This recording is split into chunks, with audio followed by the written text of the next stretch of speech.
There is a jungle in southern Mexico and Central America that is keeping a secret. Not one secret, thousands of them. Buried under centuries of roots and soil and the patient green work of tropical vegetation reclaiming what was once carved stone and painted plaster, and the living streets of cities whose names we are still learning to pronounce. From the air, the jungle looks continuous, unbroken, a canopy so dense it seems impenetrable, stretching to every horizon. But beneath that canopy, beneath the trees, beneath the vines, beneath the leaf litter of 1,000 years of falling seasons, there are buildings, there are plazas, there are reservoirs and causeways and astronomical observatories, and the tombs of kings whose names are carved in a script we have only recently learned to read. There are cities, forgotten cities, and tonight we are going to find them. Fact 1. The Maya civilization is one of the longest lived in human history. Not a single empire with a single capital and a single dynasty. The Maya were never that. They were a civilization of city-states, each one politically independent, each one with its own dynasty and its own patron gods and its own particular relationship to the others. Sometimes alliance, sometimes trade, sometimes war, sometimes all three simultaneously. At its height, during the Classic period from approximately 250 to 900 AD, the Maya world contained dozens of major cities and hundreds of smaller settlements, spread across what is now southern Mexico, Guatemala, Belize, Honduras, and El Salvador. The total population at peak may have been as high as 10 to 20 million people. 10 to 20 million. In the jungle. In cities that the modern world had largely forgotten by the time the first European archaeologists began to find them. Fact 2. The Maya writing system was one of only a handful of fully developed writing systems ever independently invented by human beings.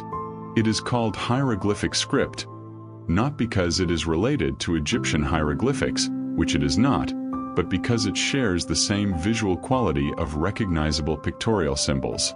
Maya script is extraordinarily complex. It contains approximately 800 individual signs, some representing whole words, some representing syllables, some capable of being used both ways depending on context. It was written in paired columns, read left to right and top to bottom in a specific doubled sequence that took scholars decades to fully work out. And for most of the period following the Spanish conquest of the Maya in the 16th century. It could not be read. Not because no one tried. Because the Spanish colonizers, in their systematic destruction of Maya culture, burned almost every written record they could find. In 1562, a Franciscan friar named Diego de Landa organized the burning of every Maya book he could collect, an act he called an auto de fe, a burning of what he considered works of the devil. An estimated 5,000 individual items were destroyed. What survived, 3 or 4 intact books, called codices, and the inscriptions carved into the stone of the buildings the jungle had hidden, is all we have. Fact 3. The decipherment of Maya script is one of the great intellectual achievements of the 20th century. And it came, crucially, from an unexpected direction. The breakthrough began with the work of a Russian linguist named Yuri Norizov, who in 1952 published a paper arguing that Maya script was not purely symbolic, not a system in which each sign represented a whole concept, but phonetic, that the signs represented sounds, syllables, that could be combined to write words in the Maya language. Norizov never visited a Maya site. He worked in Leningrad from photocopies of surviving texts during the early years of the Cold War.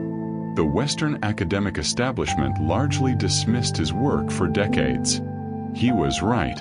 Subsequent researchers, building on Norizov's foundation, working with Maya inscriptions at the actual sites, collaborating with modern Maya people who still spoke related languages, progressively cracked the code. By the 1990s, approximately 90% of known Maya inscriptions could be read. The cities that had been silent for centuries began to speak. The jungle is full of words, carved into stone, into the lintels of doorways and the faces of stelae and the walls of temples, waiting for centuries for someone to learn to listen. Someone did. And what the stones said changed everything we thought we knew. Fact 4. In 2018, researchers released the results of a LiDAR survey of the Guatemalan jungle covering more than 2,000 square kilometers.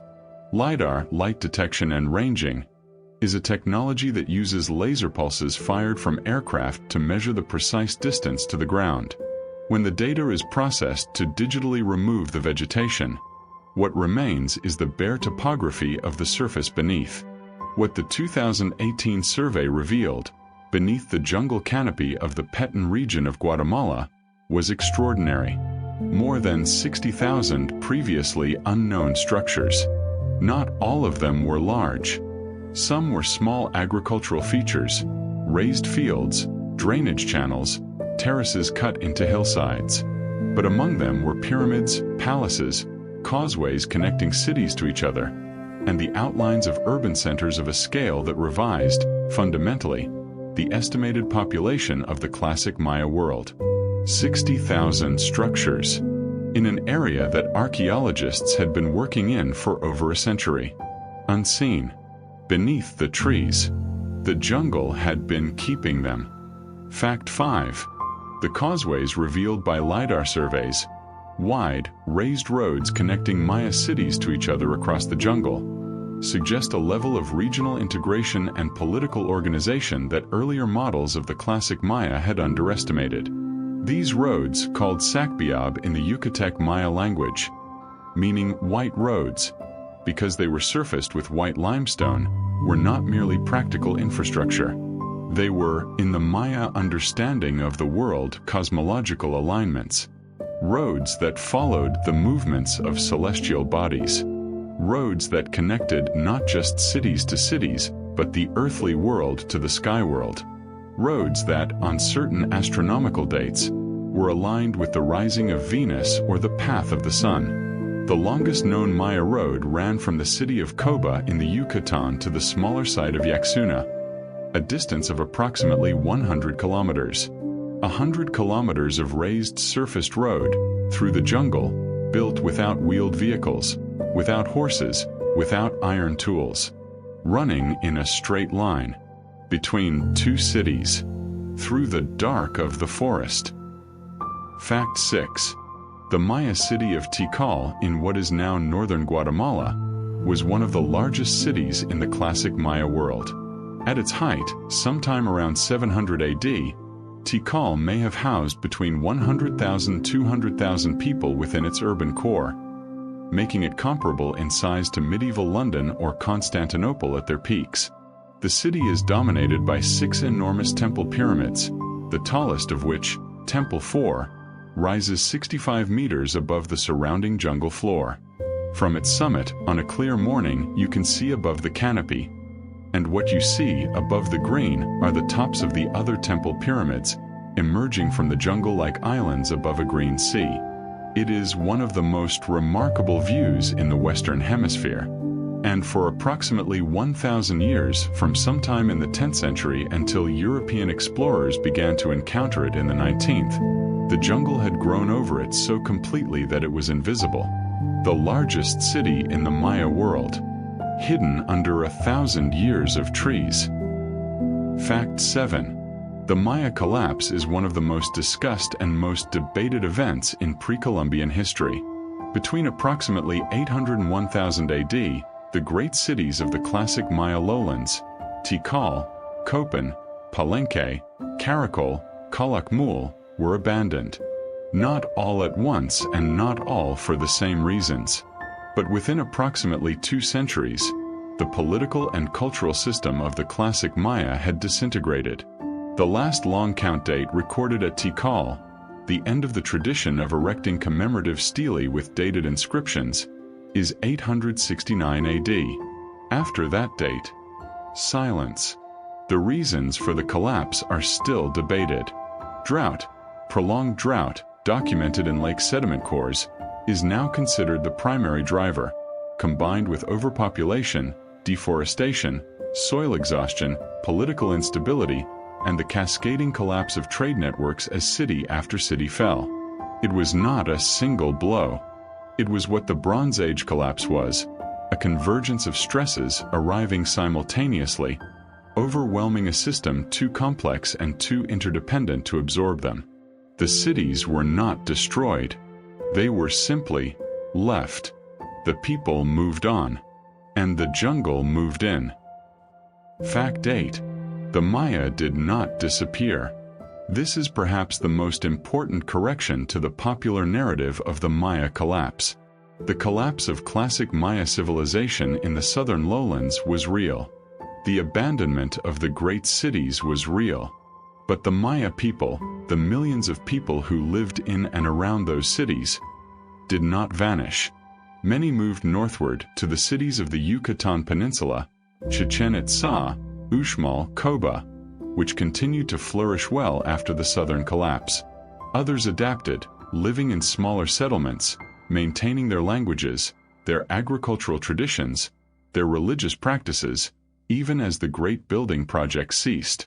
And today, approximately 7 million Maya people live in Mexico and Central America, speaking more than 30 distinct Maya languages, maintaining cultural traditions that stretch back in unbroken continuity to the civilization whose cities we are exploring tonight.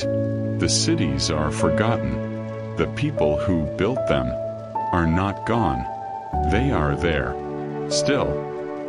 7 million people, carrying the continuity, while the cities sleep under their trees, while the LiDAR maps the hidden streets, while the stones speak slowly as the language is returned to them.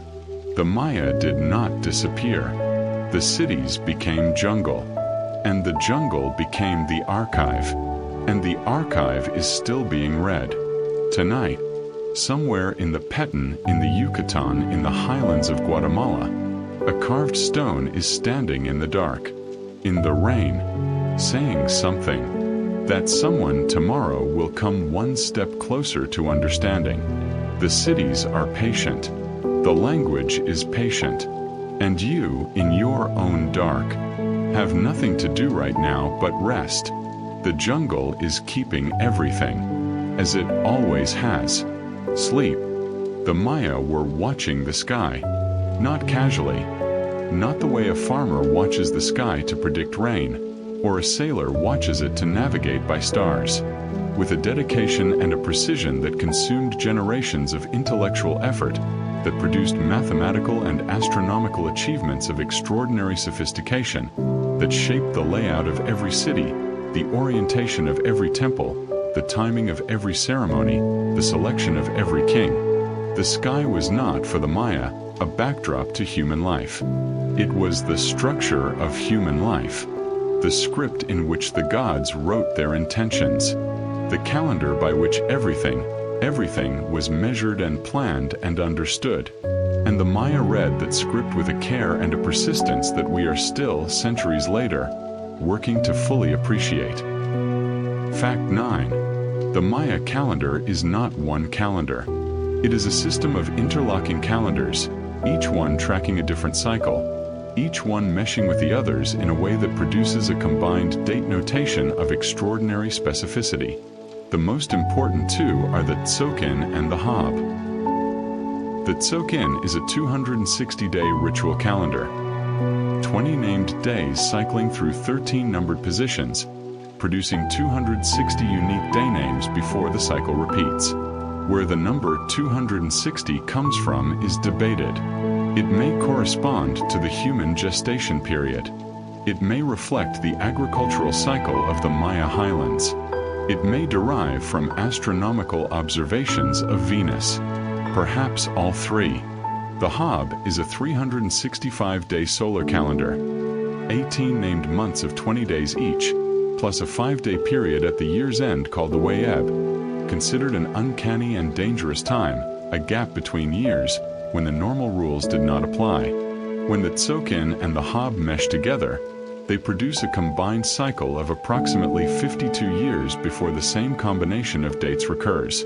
The Maya called this the calendar round, the completion of a great cycle, a moment of cosmic renewal that was marked with ceremony and the extinguishing and relighting of fires across the Maya world. Fact 10. The long count calendar extended Maya time reckoning far beyond the 52-year calendar round. It counted, in a series of nested units, kin, unal, ton, kaatan, bak ton, from a mythological starting date corresponding to August 11th, 3114 BC in our calendar. This starting date is the Maya equivalent of the beginning of the current creation, the moment in Maya cosmology when the gods made the world as it currently exists and set human time in motion. The long count allowed Maya scribes to record any date within a cycle of approximately 5,125 years with complete specificity, and to place historical events, the reigns of kings, the fall of cities, the dates of wars, within this vast chronological framework. The Maya long count calendar is, effectively, an absolute dating system, and it is the long count inscriptions on stelae, dated stone monuments erected to commemorate specific events, that have allowed modern epigraphers to reconstruct the political history of the classic Maya world in remarkable detail. Fact 11. The Maya calculated the length of the solar year with extraordinary accuracy, without telescopes, without clocks, without any of the instruments that modern astronomy considers necessary. Using naked eye observation, watching the rising and setting points of the sun on the horizon, tracking shadows cast by gnomon-like structures, recording astronomical events across generations, the Maya arrived at a figure for the solar year of 365.2420 days. The actual value by the most precise modern measurement is 365.24219 days. The Maya figure is accurate to 5 decimal places, more accurate than the Julian calendar used by medieval Europe, more accurate in some respects than the Gregorian calendar adopted in 1582 and still used today.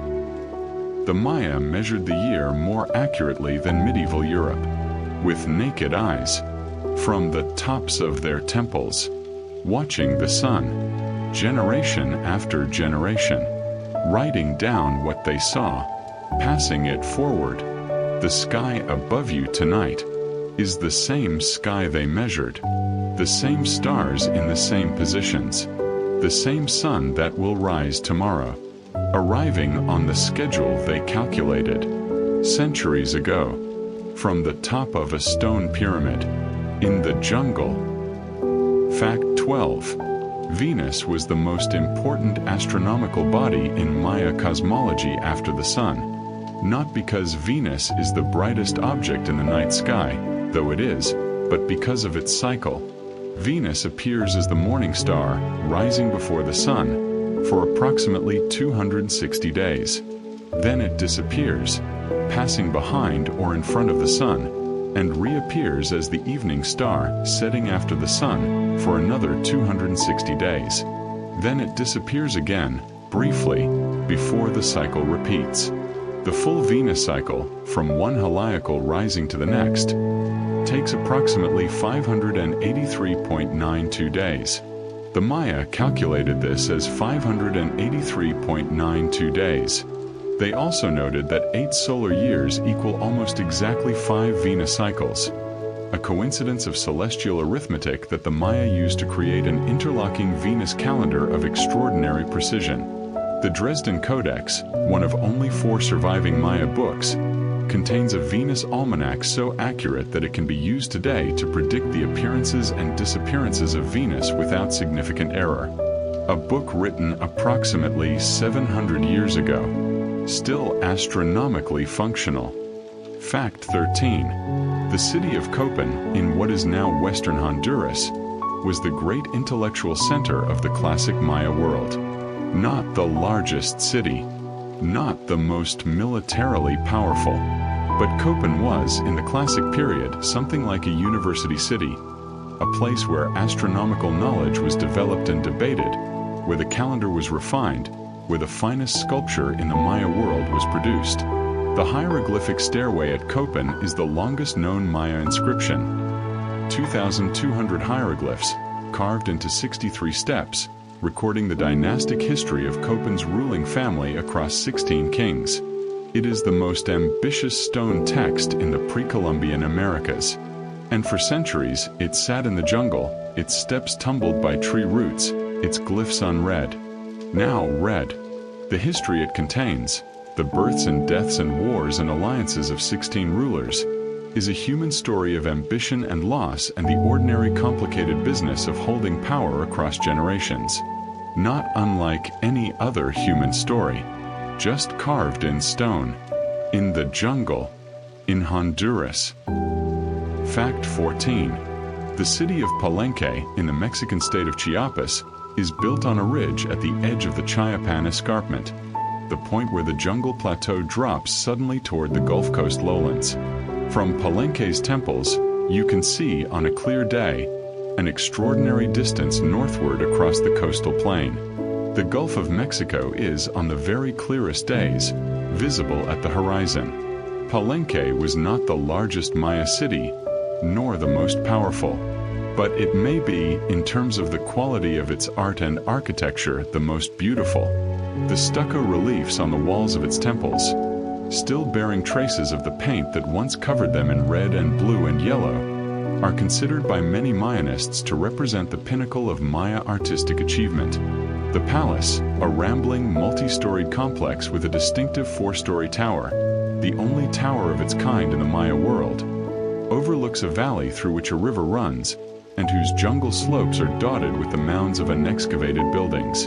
Only a fraction of Palenque has been excavated. The jungle holds the rest. Fact 15. In 1952, a Mexican archaeologist named Alberto Ruz Luwilier noticed something unusual about the floor of the Temple of the Inscriptions at Palenque. One of the large floor stones had finger holes in it, a lifting slab. Ruz and his team began excavating beneath it. They found a rubble-filled staircase descending into the pyramid. It took 4 years to clear. At the bottom of the staircase, deep inside the pyramid at ground level, they found a sealed doorway, and behind it a burial chamber. Inside the chamber was a sarcophagus of extraordinary size and beauty, its lid carved with one of the most celebrated images in all of Maya art, a figure at the center of the cosmos, between the underworld below and the sky above, surrounded by the symbols of the sun and the earth and the world tree. The figure was a man, buried with jade and offerings and everything he would need for the journey. He was Kinich Janab Pakal the Great, who had ruled Palenque for 68 years and died in 683 AD at the age of approximately 80. He had been lying in that chamber for over 1,200 years, undisturbed. Fact 16. Pakal's tomb changed everything scholars thought they knew about Maya pyramids. Before 1952, Mesoamerican pyramids were understood to be primarily temples, platforms for ritual at the summit.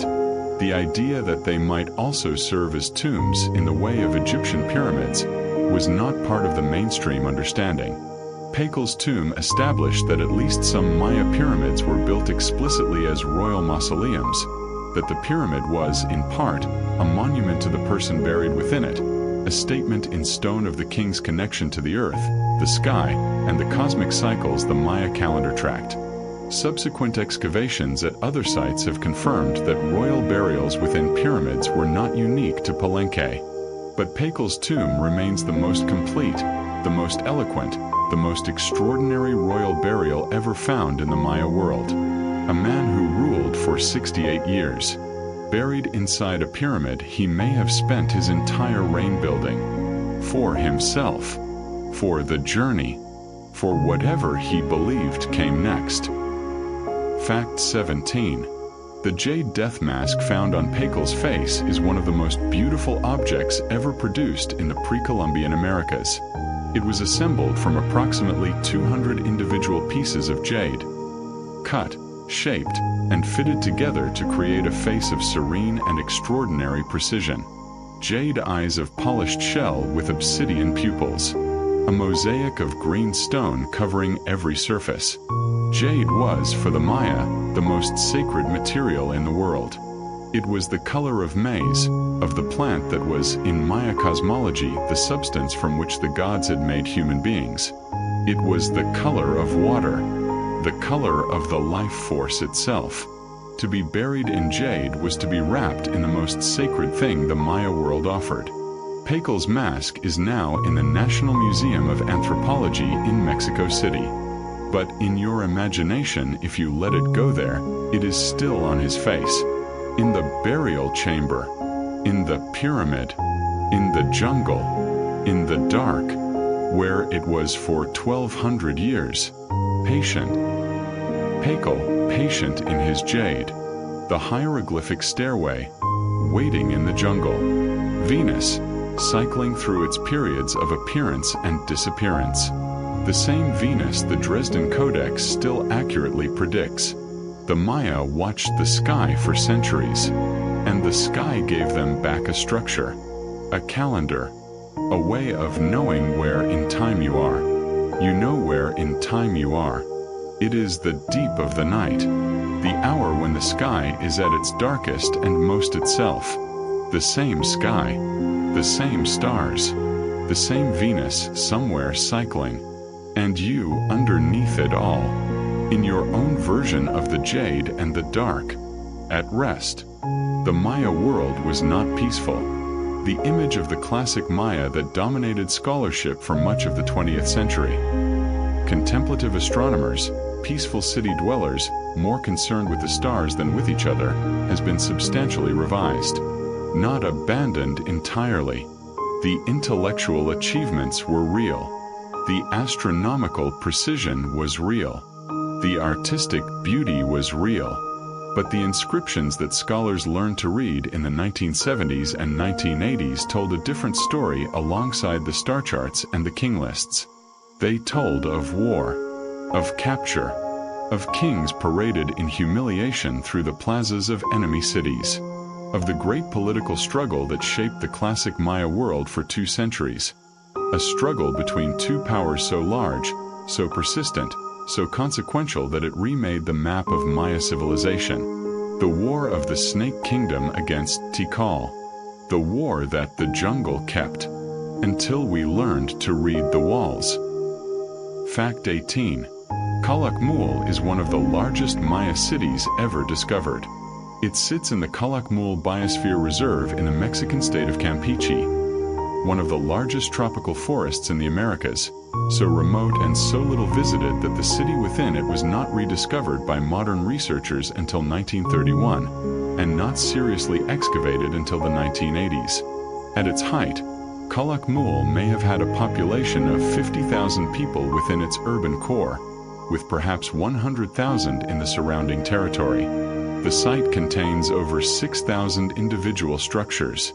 Its main pyramid, Structure 2, is the largest Maya pyramid by volume, reaching 45 meters in height and containing a series of royal tombs discovered only in recent decades. But Calakmul's most important attribute was not its size. It was its political ambition. Calakmul was the capital of the Khan dynasty, the Snake Kingdom, named for the serpent head that served as the royal emblem of the dynasty. And the Snake Kingdom had a plan. Fact 19. The rivalry between Calakmul and Tikal was the defining political conflict of the classic Maya world. It lasted approximately 2 centuries, from roughly 562 AD to 695 AD, and it played out not only through direct military confrontation but through an elaborate system of alliance building and proxy warfare. Calakmul's strategy, as reconstructed from the inscriptions of multiple sites, was to encircle Tikal by forming alliances with smaller kingdoms on Tikal's borders, creating a ring of enemies that would constrain Tikal's expansion and eventually allow Calakmul to deliver a decisive blow. On April 29, 562 AD, the blow landed. Calakmul and its allies defeated Tikal in battle. Tikal's king was captured, and the inscriptions record what happened to captured kings in the Maya world with a directness that leaves little to interpretation. He was sacrificed. Tikal entered a period of political obscurity that lasted approximately a century. Fact 20. The period of Tikal's obscurity is known among Mayanists as the Tikal hiatus. For approximately 100 years following the defeat of 562 AD, Tikal erected no dated monuments, no stelae, no inscribed records of kings or events. A city of potentially 200,000 people, one of the largest in the ancient world, fell silent in its official record for a century. This silence was not the silence of abandonment. The city continued to be occupied. People continued to live there, to farm the surrounding land, to maintain the existing temples. But the tradition of public commemoration, the royal stelae, the dated inscriptions that mark the continuity of dynastic power ceased. Either the kings of Tikal were too weakened to commission monuments, or the records were deliberately destroyed by Calakmul or its allies, or both. The hiatus is a century-long gap in the official record of one of the most important cities in the Maya world, and we are still debating what it means. Tikal, silent for a century. The jungle growing over whatever was happening inside. No dates, no kings, no commemorations, just the city continuing, without the record, the way most of life continues, without the record, in the dark, going on. Fact 21. In 695 AD, Tikal's king Jasa Chan Kawil I led an army against Calakmul and won. The king of Calakmul, Yichak Kak, whose name means fiery claw, was captured and sacrificed. Tikal commemorated this victory with some of the most elaborate monument building in its history. Temple I, the Temple of the Great Jaguar, the iconic pyramid that rises above Tikal's Grand Plaza, was built as a funerary monument for Jasa Chan Kawil himself, who died shortly after his victory and was buried within it. From the summit of Temple I, across the Grand Plaza, his surviving queen commissioned Temple II, the Temple of the Masks, as a complementary monument. Two pyramids, facing each other across a plaza. A king and his queen. A victory, commemorated in stone. In the jungle, still standing. Fact 22. The city of Köpen has a distinctive feature not found at most Maya sites. A large sculpted ceremonial court, called the Great Plaza, lined with elaborately carved stelae, each one a portrait of a specific king in full ceremonial regalia. The portraits are so specific, so individuated, so clearly intended as likenesses rather than generic royal imagery, that scholars studying them have been able to identify personality differences between individual rulers. The slight variations in posture, the particular accessories chosen, the small ways in which each ruler presented himself differently from his predecessors. One ruler in particular, 18 Rabbit, the 13th king of Köpen, who ruled from 695 to 738 AD, is represented by more sculptural monuments than any other ruler in the Maya world. He was, apparently, very interested in his own image. He commissioned stelae throughout the city, each one showing him in a different ceremonial aspect at different points in his reign. In 738 AD, he was captured by the ruler of the small, previously insignificant site of Quirigua, a nominal subject state of Köpen, and sacrificed. The great patron of Maya portraiture, the man who wanted most to be remembered, was killed by someone he had underestimated. History, it seems, does this regardless of civilization. Fact 23. The site of Bonampak, discovered in 1946 in the Chiapas jungle, contains the most important Maya murals ever found. Not the most extensive, not the most technically ambitious, but the most important because they show, in vivid, detailed narrative sequential paintings covering 3 rooms of a small temple, scenes from Maya life that no stone carving, however eloquent, could convey. Room 1 shows a ceremony. Musicians, figures in elaborate costume, children being presented. Room 2 shows a battle and its aftermath. Captives, stripped of their finery, their fingers bleeding from torn fingernails, kneeling before the victorious Lord. A figure sprawled at the bottom of the stairs. Dead. Room 3 shows the victory celebration. Dancing, ceremony, the bloodletting ritual that sealed the covenant between the king and the gods. For the first time in those 3 rooms, scholars saw the Maya not as architectural abstractions or epigraphic puzzles but as living people. People at war. People celebrating. People suffering. People. Fact 24. The Bonampak murals almost weren't found. The site had been known to the local Lacandan Maya people for generations. They maintained it as a sacred site, venerated the figures on the walls without knowing who had painted them, burned copal incense in the rooms for ceremonies. In 1946, an American photographer named Giles Healy, working in the region, was guided to the site by a Lacandan man named Akejo Chan. Chan showed Healy the murals. The discovery was announced to the world. But the person who knew the site best, the one whose people had maintained it, who had kept it and reverenced it through the centuries when it lay hidden from the outside world, was Akejo Chan. The jungle's memory, in this case, was held by the Lacandan people, as it has been in so many other places. The Maya keeping what the Maya built. Fact 25. The Maya ball game, known in the Mayan languages as pits, was played throughout the Maya world for over 1,000 years. It was played on a court with specific proportions, long and narrow, with sloped walls on each side and stone rings mounted high on the walls at the midpoint. The object was to keep a solid rubber ball in motion, striking it with the hips, thighs, and upper arms, never with the hands or feet. The ball, made from solid rubber, weighed approximately 4 kilograms. The game was not merely athletic. It was cosmological. The ball represented the sun. The court represented the underworld. The game enacted the movement of the celestial bodies through the sky, and in the Maya understanding helped keep that movement going. The ball game was a ritual as much as a sport, and its stakes could be lethal. The exact nature of who was sacrificed and when, whether it was the losing team, the winning team, or selected captives, is still debated. But the connection between the ball game and human sacrifice is documented in the iconography of courts across the Maya world. The most popular game in ancient Mesoamerica, and you did not want to play it on the wrong day.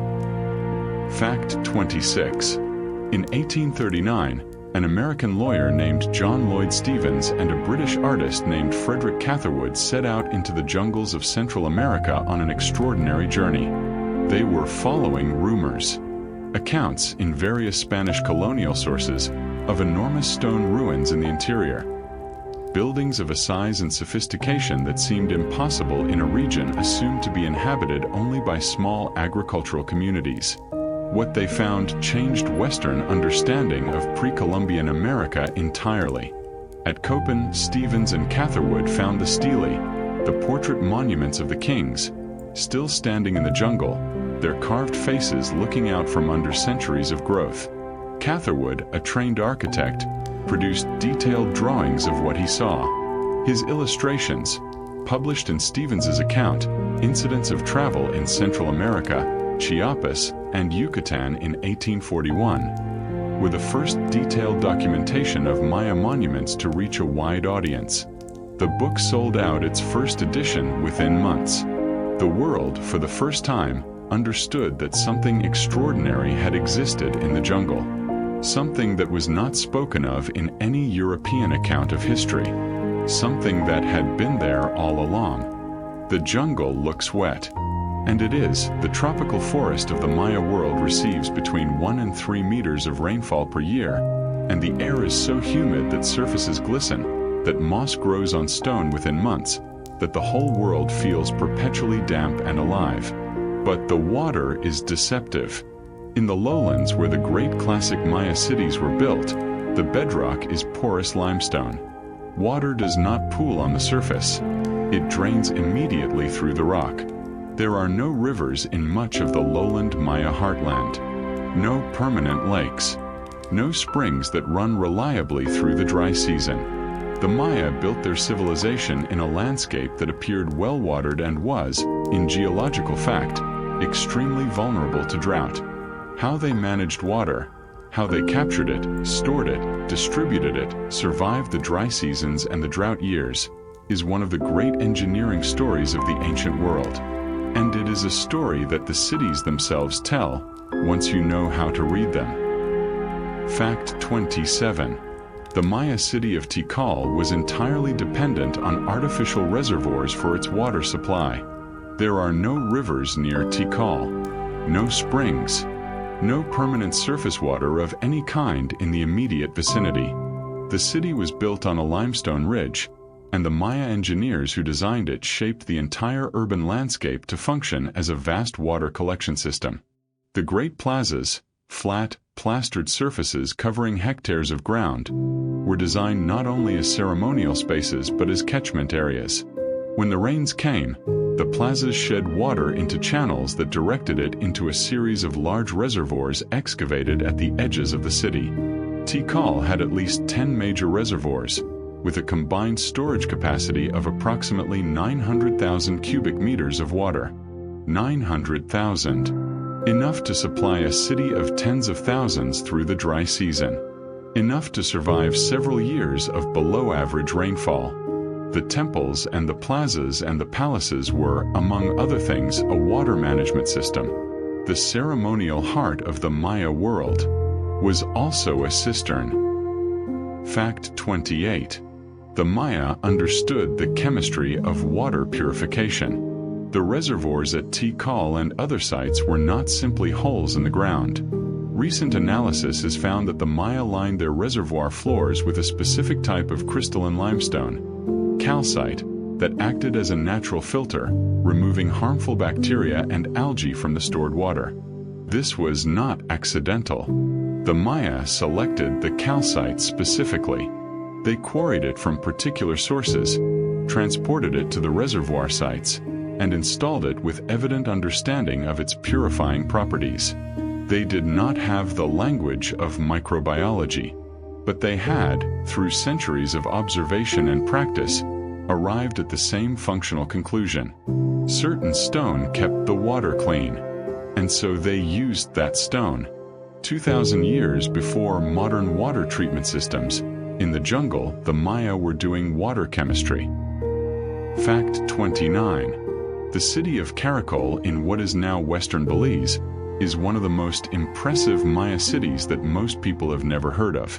At its height, during the late Classic period, Karakol may have had a population of approximately 150,000 people, making it larger than many of the more famous Maya cities, and comparable in size to most major cities in the contemporary medieval world.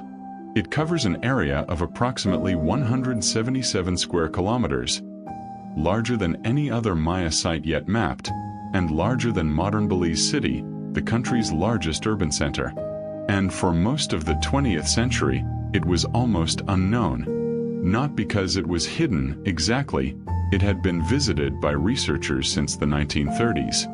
But because its true scale was not understood until systematic mapping began in earnest in the 1980s and 1990s, when archaeologists slowly realized that the buildings did not stop where they expected them to stop.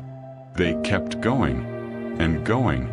177 square kilometers of city. In the jungle. In Belize. Karakol, larger than Belize City. Tikal, collecting its rain in 900,000 cubic meters of cisterns. The Maya, purifying water with calcite 2,000 years before modern treatment. The engineering of survival.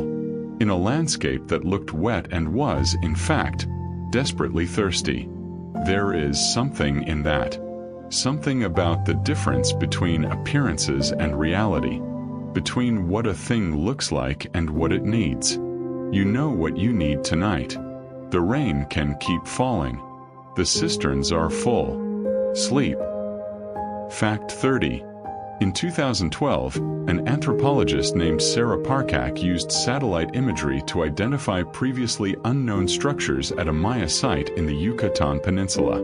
Parcak, whose work focuses on using satellite and aerial imagery to detect archaeological sites from above, identified subtle variations in vegetation patterns that indicated buried structures beneath the surface. The approach, since applied at dozens of sites, has transformed the pace of Maya archaeology. Structures that would have taken years of ground-level survey to locate can now be identified in hours from satellite data. The limiting factor is no longer finding the sites. It is excavating them. There are more known unexcavated Maya sites right now than there are archaeologists and resources to investigate them. The jungle has given up its locations, but it has not given up its contents. Fact 31. The Maya built without metal tools. This is not quite accurate.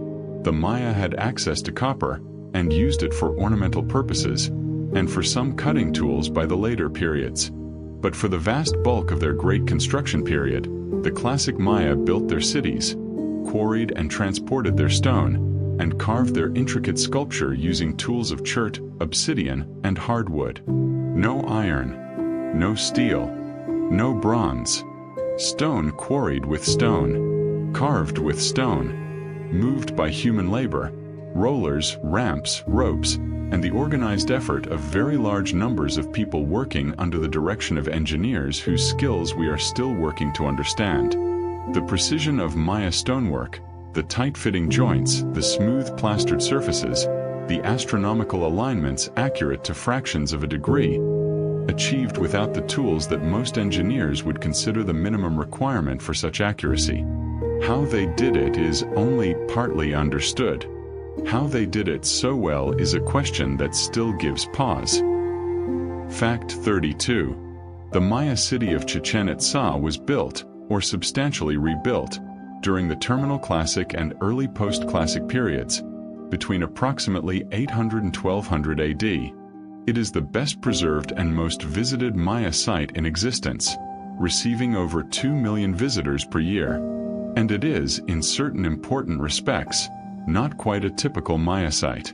The architecture of Chichen Itza shows strong influences from central Mexico, particularly from the Toltec culture, whose capital Tula is approximately 1,500 kilometers to the northwest. The feathered serpent deity Quetzalcoatl, known in Yucatec Maya as Kukulkan, is prominent at Chichen Itza in ways not found at earlier classic sites. Whether this represents conquest, trade, migration, or the independent parallel development of similar forms, is debated. What is not debated is the El Castillo Pyramid, the Temple of Kukulkan, whose construction produces one of the most spectacular astronomical effects in the Maya world. At the spring and autumn equinoxes, the angle of the sun on the pyramid's northwest corner casts a shadow that, for a period of approximately 34 minutes, appears as a serpent descending the northern staircase, the body formed by the shadow of the terraces, the head represented by carved serpent heads at the base. The descent of the feathered serpent, built into the geometry of a pyramid, visible twice a year, at sunset. Fact 33. The Maya had a concept of zero. This seems, in the abstract, obvious. Of course zero exists. But the symbolic representation of zero, the idea that nothing can be written, that the absence of quantity is itself a quantity worth expressing, is one of the most profound and difficult conceptual breakthroughs in the history of mathematics. Zero was independently invented by only a small number of cultures in human history. The Babylonians had a placeholder concept. The Indians formalized it. And the Maya developed it independently by at least the 4th century AD, possibly earlier. The Maya zero is represented by a shell, a specific stylized shell glyph used as a positional placeholder in their numerical system. A shell meaning nothing, or rather, meaning the nothing that makes all other numbers possible. The absence that gives the presence its meaning. Fact 34. The Maya number system was vigesimal, base 20, rather than the base 10 we use. 20 is not an arbitrary choice.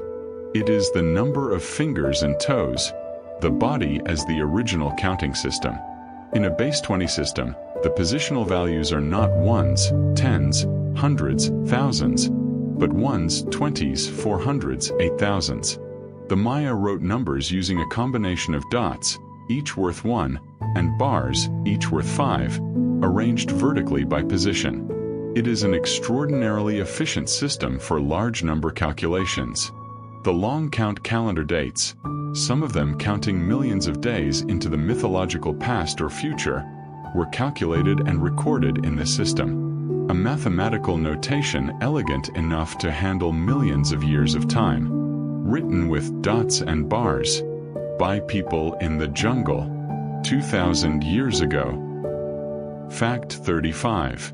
The Maya practiced bloodletting as a sacred ritual. This is documented extensively in both the inscriptions and the art of classic Maya sites.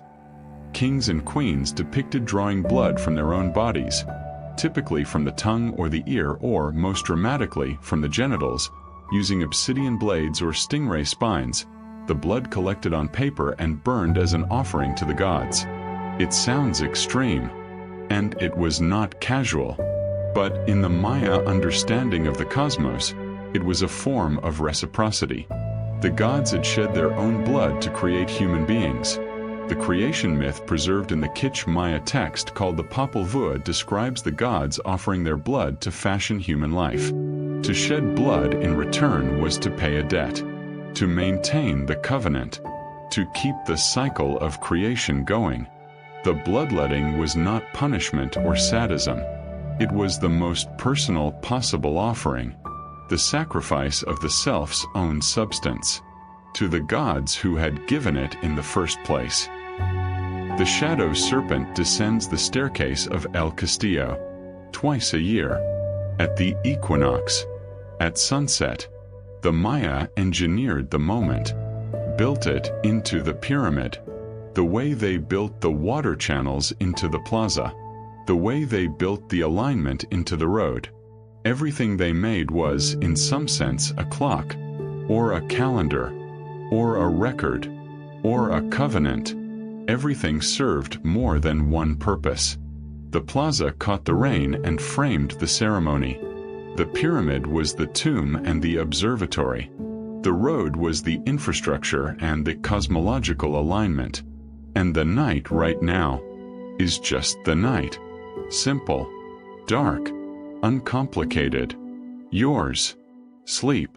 Before the Spanish came, every Maya city had its books. Not stone inscriptions, though those too, but actual books. Folded screenfold manuscripts of bark paper, coated with a white lime wash and painted with extraordinary precision in black and red and other colors, containing histories, astronomical tables, ritual instructions, prophetic almanacs, medical knowledge, the records of kings and gods and the great cycles of time. Hundreds of them, perhaps thousands. They burned. Not all of them. The jungle hid some, and the chance preservation of others meant that fragments reached the libraries of Europe, where they were catalogued and puzzled over and eventually, when the script was deciphered, read. But the books that burned, the knowledge that burned with them, the histories and the sciences and the accumulated learning of a civilization, represent one of the greatest cultural losses in human history. What survived against everything, and what survived contains extraordinary things. Fact 36. The Popol Vuh is the most important surviving text of Maya civilization. It is not a codex, not one of the surviving pre-Columbian books. It is a document written in the Kitsch Maya language using the Latin alphabet, composed in the mid-16th century by Kitsch Maya nobles who were writing down what had previously been preserved in oral tradition and in a now-lost hieroglyphic original. The Popol Vuh contains the Maya creation myth, the story of how the gods created the world and human beings, the adventures of the hero twins Hunahpu and Xbalanque in the underworld, and the history of the Kitsch Maya people from the mythological past to the time of the Spanish conquest. It is a text of extraordinary literary beauty. and it almost didn't survive. The manuscript was preserved by a Dominican friar named Francisco Jimenez, who came across it in the early 18th century, copied it, and translated it into Spanish. The original manuscript he worked from has since disappeared. What we have is Jimenez's copy, the most important literary document of Maya civilization. Survives in a friar's handwriting. Fact 37. The creation story of the Popol Vuh begins with a world of water and sky and darkness. Not nothing, the gods are present from the beginning. But the world of material things does not yet exist. The gods speak, and what they speak comes into being. The earth rises from the water at the word of the gods. Mountains and valleys form. Plants grow. Animals are called into existence and given their forms. The gods then attempt to create human beings. First from mud. The mud people dissolve in water and cannot speak properly. The gods unmake them and try again. From wood. The wood people walk and talk and populate the earth. But they have no memory. They do not honor the gods who made them. Their dogs and their tortillas and their grinding stones revolt against them. The wood people are destroyed in a great flood. And then, the third and successful attempt, human beings are made from maize. From the ground corn that is the staple of Maya life. We are made, in the Maya understanding, from our own food. From the thing that sustains us. Which is either a very practical creation myth, or a very profound one. Possibly both. Fact 38. The hero twins of the Popol Vuh, Hunahpu and Xbalanque, are among the most compelling characters in ancient American literature. Their story begins before their birth. Their father and uncle, ball players who descended to the underworld to play against the lords of Xibalba, were defeated and killed. Years later, Hunahpu and Xbalanque are born, discover their heritage, and make their own descent to the underworld. They are summoned to Xibalba, the Maya underworld, a vast subterranean complex of rivers, cold and darkness, ruled by death gods with names like One Death, Seven Death, Pus Master, and Jaundice Master. The twins outmaneuver the lords of Xibalba through intelligence and trickery rather than strength. Passing through the House of Cold, the House of Darkness, the House of Razor Wind, and the House of Fire, defeating each of the Lord's tests through cunning. Eventually, they allow themselves to be killed, and then they resurrect. The hero twins are the gods of resurrection, of the cycle of death and rebirth, of the maize that dies in the ground and rises again. Their story is the Maya explanation for why the sun rises, for why the corn grows, for why death is not the end. The hero twins, descending into Xibalba, the lords of death, unable to defeat them. The corn, dying in the ground, rising. The sun, dying at dusk, rising at dawn. The same cycle told in a story, told for 1,000 years. Before the book was written down, before the book was copied by the friar, before the copy was translated, before you heard it. Tonight, in the dark, which is, in the Maya understanding, the middle of a cycle, not an ending, never an ending, just the part before the rising. Sleep. Fact 39. The city of Uxmal in the northern Yucatan was built primarily during the Terminal Classic period, between approximately 700 and 1000 AD, and represents the finest example of the Puyuk architectural style. Puyuk architecture is characterized by its distinctive upper facades. The lower portions of buildings are plain stone, while the upper portions are covered in elaborate geometric mosaic work, built from thousands of individually carved stones fitted together into patterns of extraordinary intricacy. Masks of the rain god Chak, with their distinctive curved noses, repeat across entire facade surfaces. Geometric lattices, serpent bodies, the entire visual vocabulary of Maya cosmology, rendered in stone mosaic. The workmanship is almost unimaginable. The precision required to carve thousands of individual components, each one slightly different to account for its specific position in the pattern, and fit them together into a surface that appears from below as a continuous, perfect design, was the work of a specialized class of stone carvers whose knowledge was passed down through generations. Their names are not in any inscription, but their work is on every wall. Fact 40. The Pyramid of the Magician at Uxmal is one of the most distinctive structures in the Maya world. Most Maya pyramids are rectilinear, square or rectangular in plan, with straight sides and flat faces. The Pyramid of the Magician is elliptical. Its plan is oval, and its sides curve in a way that is unique among Maya structures. Its name comes from a legend recorded in colonial period sources that the pyramid was built in a single night by a dwarf magician hatched from an egg, a magical origin story for a structure that was, in fact, built in 5 distinct construction phases over approximately 3 centuries, each new phase encasing the previous one. The pyramid you see at Uxmal today is the 5th layer of a nested set of pyramids. Inside, if you could somehow see through the stone, are 4 earlier pyramids, each one smaller, each one older, each one the work of hands that built not knowing they would be enclosed, not knowing the structure would be wrapped around them. The oldest pyramid, at the heart of the Pyramid of the Magician, is buried so deeply in such darkness that it may never be excavated. Fact 41. The Maya had a concept of time that is fundamentally different from the Western linear model. In the Western understanding, time is a line, from a past we cannot return to through a present into a future we have not reached. Time flows in one direction.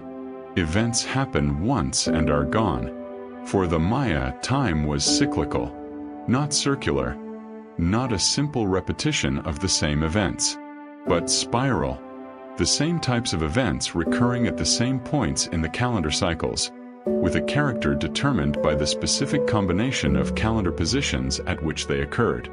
This meant that historical events had predictive value for future events occurring at the same calendar positions. A war that happened on a particular day in one Kayatan would cast its influence on events at that same day in the next Kayatan. The past was not past. It was a guide to what would come. The Maya scribes who recorded history were, simultaneously, writing prophetic texts. Every chronicle was, in some sense, a prediction. Fact 42. The city of Koba was the dominant power in the northern Yucatan before the rise of Chichen Itza. It is notable for several reasons. Its main pyramid, the Nohak Mall, at 42 meters is the tallest structure in the Yucatan Peninsula, and unlike the pyramids at Chichen Itza, visitors were, until recently, allowed to climb it. It is surrounded by the largest network of sakbiab, white roads, in the Maya world. At least 50 individual roads radiate from Koba, connecting it to sites across the northern lowlands, the longest reaching 100 kilometers to Yaxuna. And Koba contains a stele, a carved stone monument, bearing what may be the earliest known long count date ever recorded. Not the earliest in the classic period, the earliest ever found, dated to what would correspond, in our calendar, to 30 BC. If the stele is correctly read, and its reading is contested, Kobure's long count tradition predates the classic period by centuries. An even deeper history, written in stone, in the jungle, still being argued over. Fact 43. The Maya blue, a pigment of extraordinary durability, was used throughout the classic and post-classic Maya world. It is a vivid, pure blue, distinct from any other blue in the ancient world, unmistakable once you know what you are looking at. It was found on the walls of Bonampak's murals, on the surfaces of ceramic vessels, in the sacred cenote at Chichen Itza, where objects coated in Maya blue were thrown as offerings. 4 centuries after the conquest, the formula for Maya blue was lost. Modern analysis has revealed its composition, a complex of indigo, the organic blue dye, combined with a clay mineral called palygorskite, heated together in a specific process that produces a compound of extraordinary stability. Maya blue has survived for over 1,000 years without fading, while virtually every other ancient pigment has deteriorated. The synthesis requires knowledge of both chemistry and mineralogy. The right clay, the right dye, the right heat applied in the right way. The formula was rediscovered by 20th century scientists working backward from the pigment itself. The Maya knew how to make something that lasts. They knew what permanence required. Fact 44. The sacred cenote at Chichen Itza is a natural sinkhole approximately 60 meters in diameter and 20 meters deep, filled with dark, murky water. A cenote is a collapsed section of limestone bedrock, exposing the groundwater below, a feature unique to the Yucatan Peninsula, which has no surface rivers because its porous limestone drains everything directly underground. Cenotes were the primary water sources of the Yucatan Maya, and the sacred cenote was something more than a water source. It was a portal, a place where the surface world and the underworld, Xibalba, met in the dark water below. For centuries, the Maya threw offerings into it: jade objects, pottery, incense, gold from distant sources, and, in circumstances and for reasons that are still not entirely clear, people. Dredging operations in the early 20th century recovered the bones of individuals of various ages thrown or dropped into the cenote. Whether they were sacrificial victims, voluntary offerings, or people who had died for other reasons and were committed to the cenote afterward, is debated. But the cenote received them. The dark water held them. For centuries. As dark water does. The sacred cenote, holding what it holds in the dark water. Maya blue on the walls of Bonampak, outlasting everything around it. Time spiraling. The past as prophecy. The pyramid of the magician, containing its 4 earlier selves. The hero twins, at the bottom of Xibalba, about to begin the trick that will defeat the lords of death. Not dead, just in the dark, about to rise. The night is the middle of the cycle, the part before the sun returns, which it will. It always does. You are in the dark right now, which means the rising is coming. Sleep into it. Let the cycle do its work. We have been spending our time in the classic period. The great cities of the lowlands, the towering pyramids, the long count dates carved in stone, the wars of the Snake Kingdom, the tombs of kings. But the Maya did not appear, fully formed, in 250 AD when the classic period conventionally begins. They were already there, already building, already watching the sky, already writing, already organizing themselves into the complex social and political structures that would produce the classic cities. The pre-classic period, stretching from approximately 2000 BC to 250 AD, is less famous, less studied, less represented in the popular understanding of the Maya, and it has been, in recent decades, producing some of the most extraordinary discoveries in the entire field of Maya archaeology.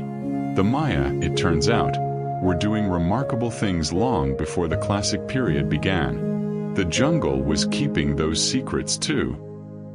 Fact 45. The murals of San Bartolo were discovered in 2001, when a looter's tunnel at a small, previously unremarkable site in the Guatemalan jungle revealed a room with painted walls. When archaeologists examined the murals, they found them to be the oldest known Maya paintings, dating to approximately 100 BC. That is approximately 350 years before the beginning of the classic period. And they were not primitive, not the tentative early experiments of a tradition just beginning. They showed scenes from the Maya creation myth, specifically, the story of the maize god and the establishment of the world tree at the 4 cardinal directions, rendered with a sophistication, a compositional confidence, and a narrative clarity that implies a tradition already fully mature. The Maya artistic tradition did not begin in the classic period. The classic period was the continuation of something already extraordinary. Fact 46. San Bartolo's murals also contain the oldest known example of Maya writing with a long count date. The date, which corresponds to approximately 300 BC, establishes that the long count calendar, previously thought to have been developed during the classic period, was already in use in the late pre-classic. This pushed the origins of one of the most sophisticated dating systems in the ancient world back by several centuries. Every time archaeologists go deeper in the jungle, the beginning moves further back. The Maya have been at this longer than anyone expected. Fact 47. El Mirador, deep in the Petén jungle of northern Guatemala, is the largest pre-classic Maya city ever found. At its height, around 300 BC to 150 AD, El Mirador may have had a population of 100,000 people. And it was building on a scale that rivals anything the classic period produced. The La Donta pyramid complex at El Mirador is, by volume, one of the largest pyramids in the world. Larger than any pyramid at Tikal or Chichen Itza, larger than the Great Pyramid of Giza in terms of total volume of construction. It was built in the jungle, in the pre-classic period, by a civilization that had not yet, by conventional chronology, reached its peak. El Mirador has been partially explored but is so remote, reachable only by a 2-day walk through dense jungle, that full excavation remains an enormous logistical challenge. The largest pyramid complex in the Maya world is in a jungle so thick that most people will never see it. El Mirador, larger than Giza, in a jungle that takes 2 days to walk through. San Bartolo, with its 300 BC writing pushing the calendar back. The beginning moving further and further into the past. The more carefully we look, things are always older than we expect them to be. The jungle keeps pushing the beginning back. And the beginning, it turns out, is very far away, which makes tonight feel small, in the best possible way. Small and warm. And very present, in a very old world. Fact 48. The city of Nakbi, near El Mirador in the northern Petén, is one of the earliest known Maya cities. It was occupied from approximately 1000 BC, making it one of the oldest urban settlements in the Maya world, predating the classic period by well over a millennium. Nakbi's pyramids, while smaller than those of El Mirador, are impressive for their period, some reaching 30 meters in height. And Nakbi is connected to El Mirador by one of the oldest known Sakbiab, the raised limestone causeways that linked Maya cities. The causeway between Nakbi and El Mirador is approximately 12 kilometers long, built in the pre-classic period, linking two cities that no one knew existed, in a jungle that no one visits, along a road that was laid before Rome was a republic. The infrastructure of a world we had barely begun to understand. Fact 49. The site of Tzabilchiltán, in the northern Yucatan, is one of the longest continuously occupied Maya sites known. It was settled as early as 800 BC and remained occupied, in various forms, through various periods of Maya history, until the Spanish conquest in the 16th century. Over 2,000 structures have been mapped there, and at its heart is a remarkable feature.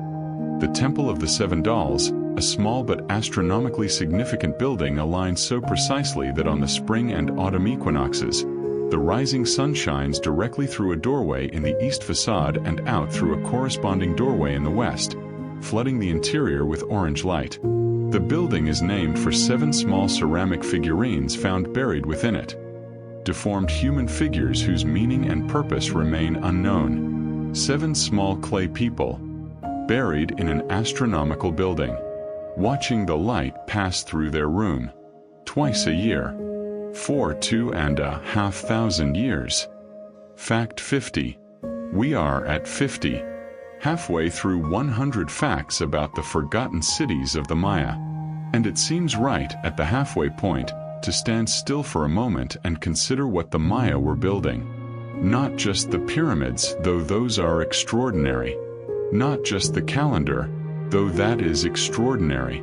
Not just the script, the art, the roads, the water systems, the murals, the astronomical alignments. They were building a way of understanding the world.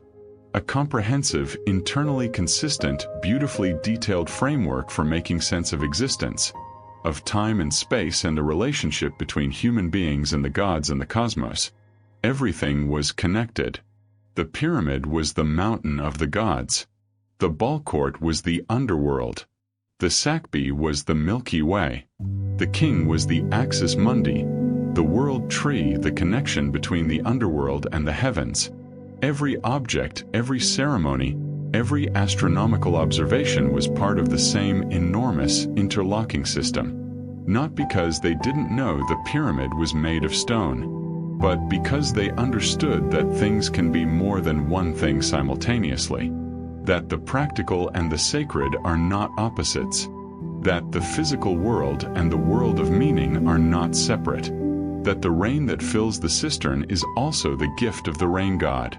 That the corn that feeds you is also your own substance. That the dark of the night is also the middle of a cycle. Fact 51. The Maya site of Quirigua, in eastern Guatemala, is notable for the extraordinary size of its stele.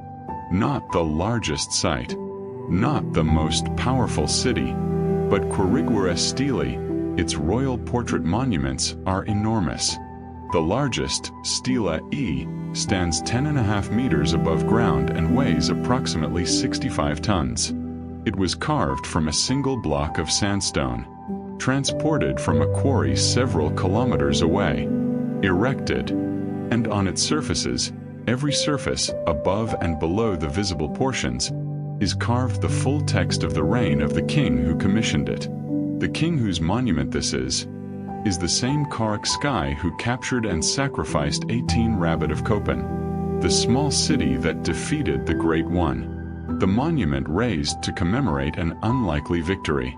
Still standing. In eastern Guatemala. 65 tons of sandstone. Still saying what it was carved to say. Fact 52. The Maya had professional scribes.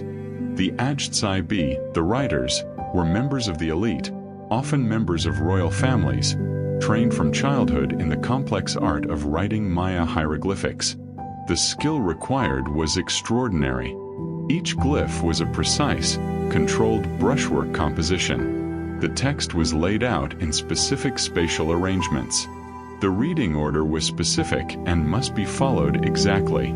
Scribes were depicted in Maya art with specific iconographic markers. A conch shell inkwell, a brush or pen made from a particular feather, a scrolling element emerging from their hands that indicated the act of creation through writing.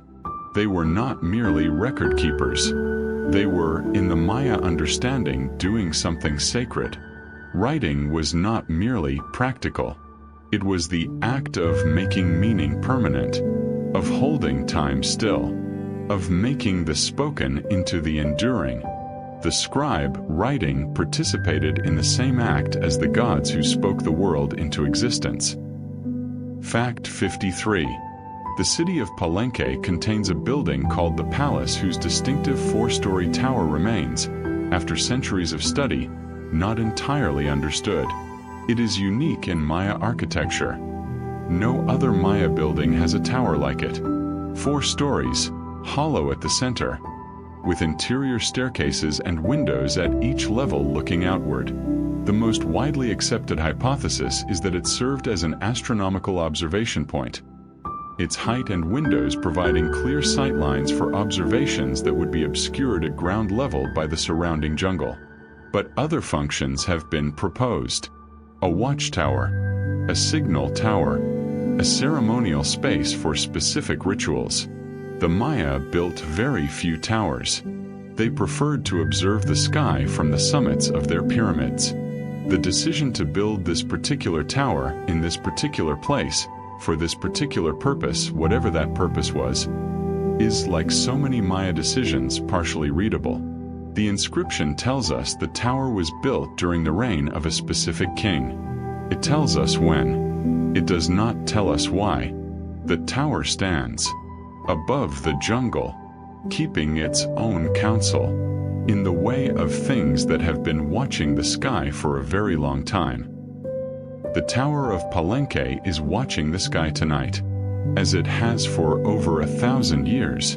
Stela E stands in the dark in Quirigua, 65 tons, still saying what it says. The 7 dolls are in their equinox temple, the light passing through twice a year, and El Mirador is in its jungle, deep in the Petén, larger than Giza, patient, in the dark, waited for, not yet fully found. The halfway point feels like this, like standing in the middle of something enormous, and knowing that what is behind you is extraordinary, and what is ahead is more extraordinary still. But you don't have to go there tonight. Tonight is for the middle, the warm middle, the halfway dark. Rest here. Everything is still. Sleep. The Maya world was not a collection of isolated cities. It was a network, a dense, dynamic, constantly shifting network of trade, alliance, marriage, war, and cultural exchange that connected the highland valleys of Guatemala to the coastal ports of the Yucatan, that linked the tropical lowlands to the pine-forested highlands, that carried obsidian and jade and cacao and cotton and salt and feathers and ideas along the roads and the rivers and the sea routes of Mesoamerica. The cities we have been visiting, Tikal, Copan, Palenque, Calakmul, were not self-contained worlds. They were nodes in a web, and the web stretched far beyond the places we have named. Fact 54. Obsidian was one of the most important trade goods in the ancient Maya world. Obsidian, volcanic glass, fracturing with a sharpness that exceeds any steel blade, prized for cutting tools, weapons, and ritual objects, does not occur naturally in the Maya lowlands. It comes from specific volcanic sources in the highland regions, El Chale and Ixtepic in Guatemala, among others. Analysis of obsidian artifacts found at lowland Maya sites allows archaeologists to trace their origin to specific volcanic sources. Each one has a distinct chemical signature that survives millennia intact, and those signatures tell a story of trade reaching hundreds of kilometers. Obsidian from El Chale was used at Tikal. At Copan, over 400 kilometers from the nearest highland source. At coastal sites on the Gulf and Pacific, someone was moving this material efficiently, continuously, for over 1,000 years. The trade networks of the classic Maya were as extensive and as sophisticated as anything in the ancient Mediterranean. Fact 55. Cacao, the raw material of chocolate, was the currency of the Maya world. Not merely a food item, not merely a luxury. Cacao beans served as a medium of exchange throughout the Maya and Mesoamerican world. The value of a cacao bean was standardized. A turkey cost 100 beans. A tamale, 1 bean. Cacao was also, and primarily, a ritual substance. The word cacao comes from the Maya cacao, the drink made from ground cacao beans, thick, frothy, often mixed with chili or other spices, was consumed at ceremonies, at the courts of kings, at weddings and negotiations and diplomatic meetings. It was the drink of the gods, a bitter, sacred, economically important substance, grown in the shade of the rainforest. The ancient Maya were drinking chocolate, in the shade of the trees that are still there, 2,000 years ago. Fact 56. The highland city of Caminaljuiu, on the outskirts of what is now Guatemala City, was one of the most important cities of the pre-classic and early classic periods. It sat in the valley of Guatemala, controlling access to the obsidian sources of the highlands, the El Chale volcanic source that the entire Maya lowland world depended on.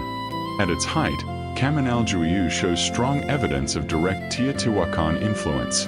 The great central Mexican city, 500 kilometers to the northwest, whose cultural and political influence extended across much of Mesoamerica in the early classic period. The buildings at Caminaljuyu show the Talatablero architectural style characteristic of Teotihuacan. The elite burials contain Teotihuacan-style goods. The relationship between Tikal and Teotihuacan, the greatest city in Mesoamerica and the greatest city of the Maya lowlands, was complex, profound, and still being untangled. And Caminaljuyu was the link between them. The obsidian moving south from the highlands. The cacao moving north and east.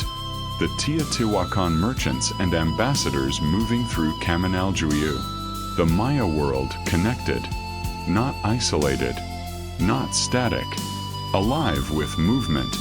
Tonight. Fact 57. The most powerful ruler of Calakmul, the snake kingdom that brought Tikal to its knees, was not a man. Lady Six Sky, known in the glyphic record as Nine Wak Chana Jaw, became the ruler of the site of Naranjo in 682 AD, sent there by Calakmul as part of its strategy of establishing client rulers at key sites throughout the Maya world. She arrived at Naranjo following a period of political collapse, rebuilt its dynasty, conducted wars against Tikal and other enemies, and established a political and military presence so significant that Naranjo became one of the key players in the ongoing conflict. Her portrait appears on a series of stelae at Naranjo, standing in full warrior regalia, her foot resting on the back of a captive. This pose, the victor standing on a defeated enemy, was the classic Maya depiction of military authority, used for male rulers throughout the classic period, used here for a woman. Who earned it? Fact 58. Lady Six Sky was not the only powerful woman in classic Maya politics. Lady Kabul, known as the Supreme Warrior, ruled the kingdom of El Peruwaka in the western Petan in the late 7th century AD. Her rank, as recorded in the glyphs, was higher than her husband's. She held the title Kalumt, which translates approximately as Supreme Warrior, and which was typically the highest rank in the Maya political hierarchy. She ruled for approximately 20 years. In 2012, archaeologists excavating a royal tomb at El Peruwaka found a carved alabaster vessel bearing an inscription identifying it as her personal possession. Inside the tomb were the remains of a woman of approximately 60 years old, the Supreme Warrior, in her tomb, with her jar, still identifiable, after 1,300 years. Fact 59. The first time the Maya jungle was systematically mapped from space was in 1983. The Space Shuttle Columbia, on its STS-9 mission, carried a radar imaging system that produced synthetic aperture radar images of the Earth's surface. When those images were processed, archaeologists examining the data for the northern Yucatan found patterns in the soil and vegetation corresponding to ancient Maya agricultural features. Raised fields, canals, the remnants of a landscape intensively managed for agriculture over centuries. Features invisible from the ground, visible from orbit. It was the first demonstration that space-based imagery could detect archaeological features in the Maya region. The LiDAR revolution that revealed 60,000 structures in 2018 grew from this beginning. A radar system on a space shuttle, looking down, seeing the shapes of things that had been invisible for 1,000 years. Fact 60. The Maya site of Yaxcalan, on a bend of the Usumacinta River on the border between Mexico and Guatemala, is one of the most atmospheric in the Maya world. It can only be reached by motorized canoe, following the river through jungle that presses right to the water's edge. The site is famous for its lintels, carved stone beams across the doorways of its temples, depicting scenes of blood ritual, war, and the supernatural with a narrative specificity and artistic quality that ranks among the finest in all of Maya art. And it is famous for a woman named Lady Zak. In Lintel 24, one of the most important works of Maya art, she performs the bloodletting ritual, drawing a rope set with obsidian blades through her tongue while her husband holds a torch above her. Her expression is focused, not pained. The ritual worked. The vision came. Or so the stone says. Fact 61. The ruins of Yaxchilan are inhabited by howler monkeys. Howler monkeys, large black primates with a call that has been measured as one of the loudest sounds produced by any land animal, inhabit the canopy of the jungle at Yaxchilan in considerable numbers. Their call is a low, resonant roar. Not the shriek of a small monkey, a roar. A sound that travels through the jungle and bounces off the stone of the temples and fills the air with something between a thunderstorm and the distant sound of very large machinery. They call it dawn. And sometimes, in the deep of the night, standing in the plaza of Yaxchilan, in the dark, with the howlers calling overhead, is to understand viscerally, without any need for explanation, that the jungle is alive. That the city is inside the jungle, that the jungle was always going to outlast the city, and that both in their own ways are extraordinary. Fact 62. It was at Piedras Negras on the Usumacinta River that the epigrapher Tatiana Proskuryakov first demonstrated in the 1960s that the dates on Maya stelae were historical dates, that they recorded the actual events of actual kings' reigns, not merely abstract astronomical cycles. This was a revolution. Before Proskuryakov's work, the mainstream scholarly view was that Maya inscriptions were primarily calendrical and astronomical, that the Maya did not record history in the way that the Egyptians or the Mesopotamians did. After her work, it was understood that the Maya had been recording their history all along, and that history was sitting in the jungle, on the stones, waiting to be read. The howlers are calling in the canopy above Yaxchilan. Lady Zak is on her lintel. The vision serpent is rising from the blood, and the Usumacinta is moving, dark and patient, between the trees. Everything moves. Even in the jungle, even at midnight, even in the deepest rest, something is moving. The river, the monkeys in the canopy, the stars above the breaks in the trees, moving on their ancient schedule, and you still, at the center of all that movement, not moving, just present, just here, in the middle of the world. Sleep.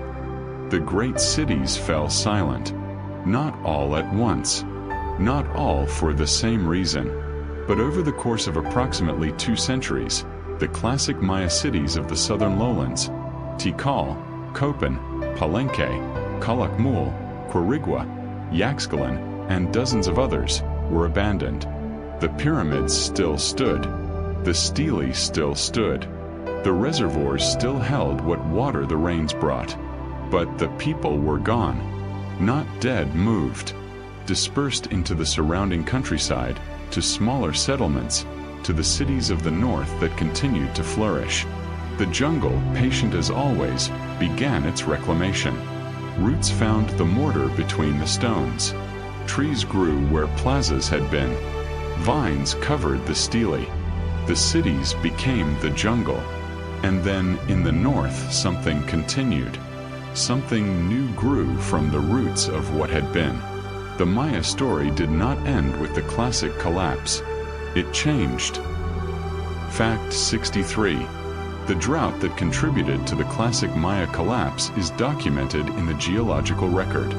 Lake sediment cores from the Yucatan Peninsula and surrounding regions, drilled and analyzed by paleoclimatologists over the past several decades, show distinct changes in sediment composition during the period of the collapse. The titanium content of the sediments, a proxy for rainfall, since titanium is washed into lakes from the soil by rain, drops sharply between approximately 800 and 1000 AD. Less rainfall, less titanium. The record is clear, and it corresponds with remarkable precision to the period of maximum political disruption in the Maya lowlands. The drought was not the only cause, but it was real, and it was severe. The Maya cities had been built on an assumption of sufficient rainfall to fill their reservoirs. That assumption, for a period of perhaps 2 centuries, was wrong. Fact 64. The books of Chilam Balam are a set of colonial period Maya texts written in the Yucatec Maya language using the Latin alphabet that preserve historical, astronomical, medical, and prophetic knowledge from the pre-Columbian period. Like the Popol Vuh, they are not original pre-Columbian manuscripts.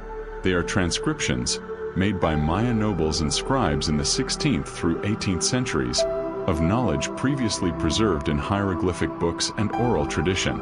There are approximately 13 surviving books of Chilam Balam, named after the towns where they were written: the Book of Chumayel, the Book of Tizimin, the Book of Mani, and others. Chilam Balam means spokesman of the jaguar, Chilam being the title of the prophet priest, Balam meaning jaguar. The books contain prophecies structured around the Kayatan cycle, the 20-year period of the Maya calendar, predicting the character of each Kayatan based on the patterns of previous cycles. They also contain histories that are now being read alongside the stone inscriptions to produce a more complete picture of the Maya world than either source provides alone. The oral tradition, preserved in colonial manuscripts, meeting the stone record, carved in the jungle. Two streams of memory joining. Fact 65.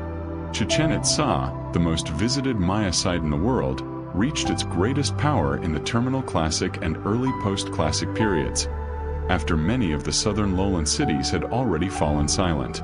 It was, in many ways, a new kind of Maya polity, more cosmopolitan, more architecturally eclectic, drawing on influences from across Mesoamerica in a way that the classic cities of the South had not. The Toltec influence we noted earlier, the feathered serpent, the warrior imagery, the distinctive architectural elements, reflects either direct political connections with Central Mexico or the absorption of Central Mexican cultural forms into a distinctly Maya framework. Chichen Itza's period of greatest power lasted from approximately 800 to 1100 AD. Then it too declined, replaced in the political geography of the Yucatan by a new kind of organization, a confederation, an experiment in shared power. That did not entirely work. Fact 66. The city of Mayapan was the last great Maya capital of the Yucatan Peninsula. Founded approximately in the 13th century, it served as the political center of a confederacy of Yucatec Maya lords, the League of Mayapan, until its collapse in approximately 1441 AD. The collapse, according to the books of Chilam Balam, resulted from a rebellion by one of the allied lords, the Xio family, against the dominant Kakam dynasty, who had been maintaining their power through the use of Mexican mercenaries. The Kakam rulers were killed. The city was sacked. The confederation fell apart, and the Yucatan fractured into a series of competing small states, the political landscape that the Spanish conquistadors encountered when they arrived in the 1520s. A landscape so fragmented, so divided by old feuds and recent conflicts, that it offered both extraordinary resistance to conquest and, in some places, alliances with the invaders against old enemies. The last great Maya capital, fallen from within. Mayapan, fallen from within. Chichen Itza, declining after its centuries of power. The drought in the sediment record. The books of Chilam Balam, carrying the knowledge forward. History moving, always moving. Even when the cities stop, the knowledge continues, in new forms, in new hands, in new languages, going on. Fact 67. The Spanish conquest of the Maya was not a single event.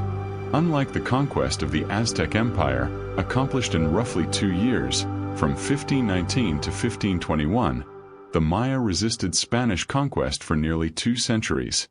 The first serious Spanish attempts to subjugate the Yucatan began in the 1520s.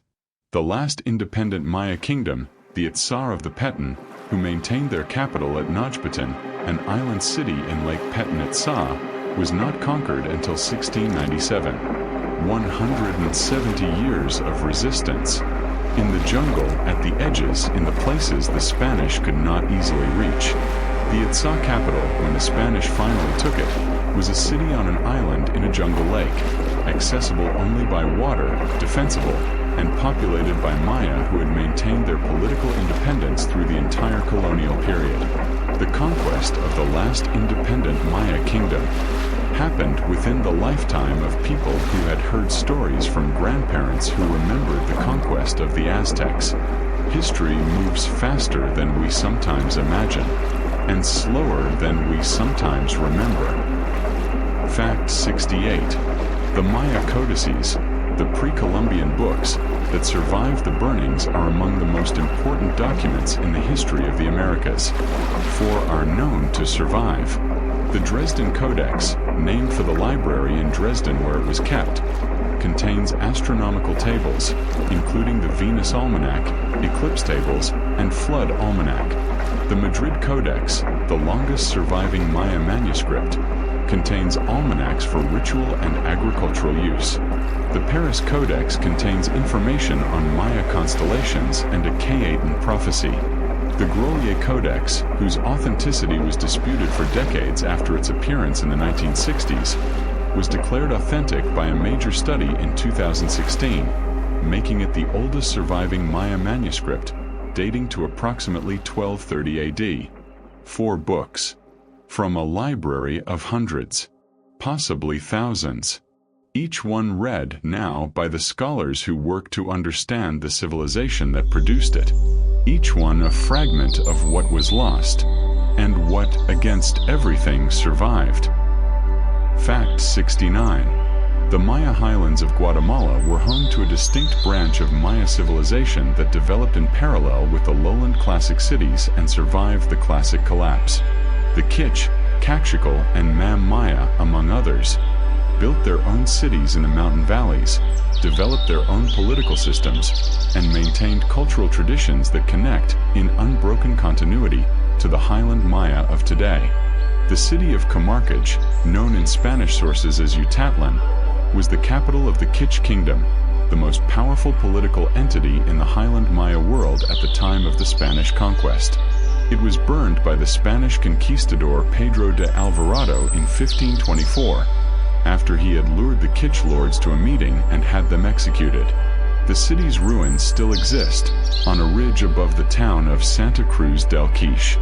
And the Kitch people, descendants of the people who built Camarcage, speakers of the language in which the Popol Vuh was written, are still there. Around 2 million of them. In the highlands. Still. Fact 70. The Maya conception of the afterlife was not primarily about individual souls going to heaven or hell. It was more complicated and more interesting. Death in the Maya understanding was a journey through Xibalba, the underworld of the Popol Vuh, the realm of the death gods. Not a punishment, not a reward. A challenge. A test. The way through Xibalba required knowledge, the names of the lords of the underworld, the correct responses to their tests, the understanding of how to navigate its dark geography. This knowledge was provided, in part, by the rituals of the living, by the offerings made at the tomb, by the objects buried with the dead, the jade that protected, the obsidian that cut, the food that fed. The living were sending the dead forward, provisioned, into the dark, with everything they might need, and the belief that they would, like the maize god, like the hero twins, like the sun at dusk, come back, in some form, changed, but back. Fact 71. The ceiba tree is the sacred tree of the Maya world. It is the axis mundi, the world tree, the cosmic pillar that connects the underworld to the earth to the heavens. In Maya cosmology, a ceiba stands at the center of the world, and one stands at each of the 4 cardinal directions, each associated with a specific color and deity. The ceiba is also a real tree. It is one of the largest trees in the American tropics. Some individuals reaching 60 meters in height, with massive buttress roots that spread outward from the base like the fins of a rocket. It grows throughout the Maya world. In the jungle, in the plazas of ruined cities where it has often been left standing when other trees were cleared. in the courtyards of Catholic churches in Maya towns, where it persists as a living link between the old religion and the new. The sacred tree, still growing, still connecting the worlds, as it has been in the Maya understanding since the beginning.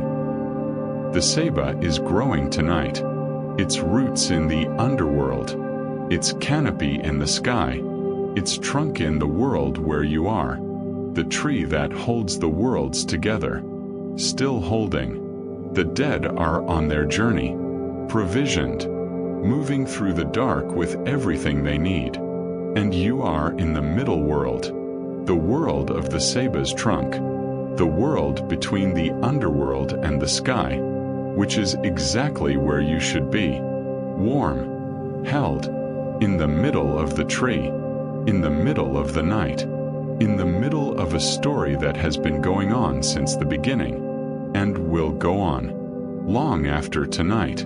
Sleep. The discovery of the Maya cities is not over.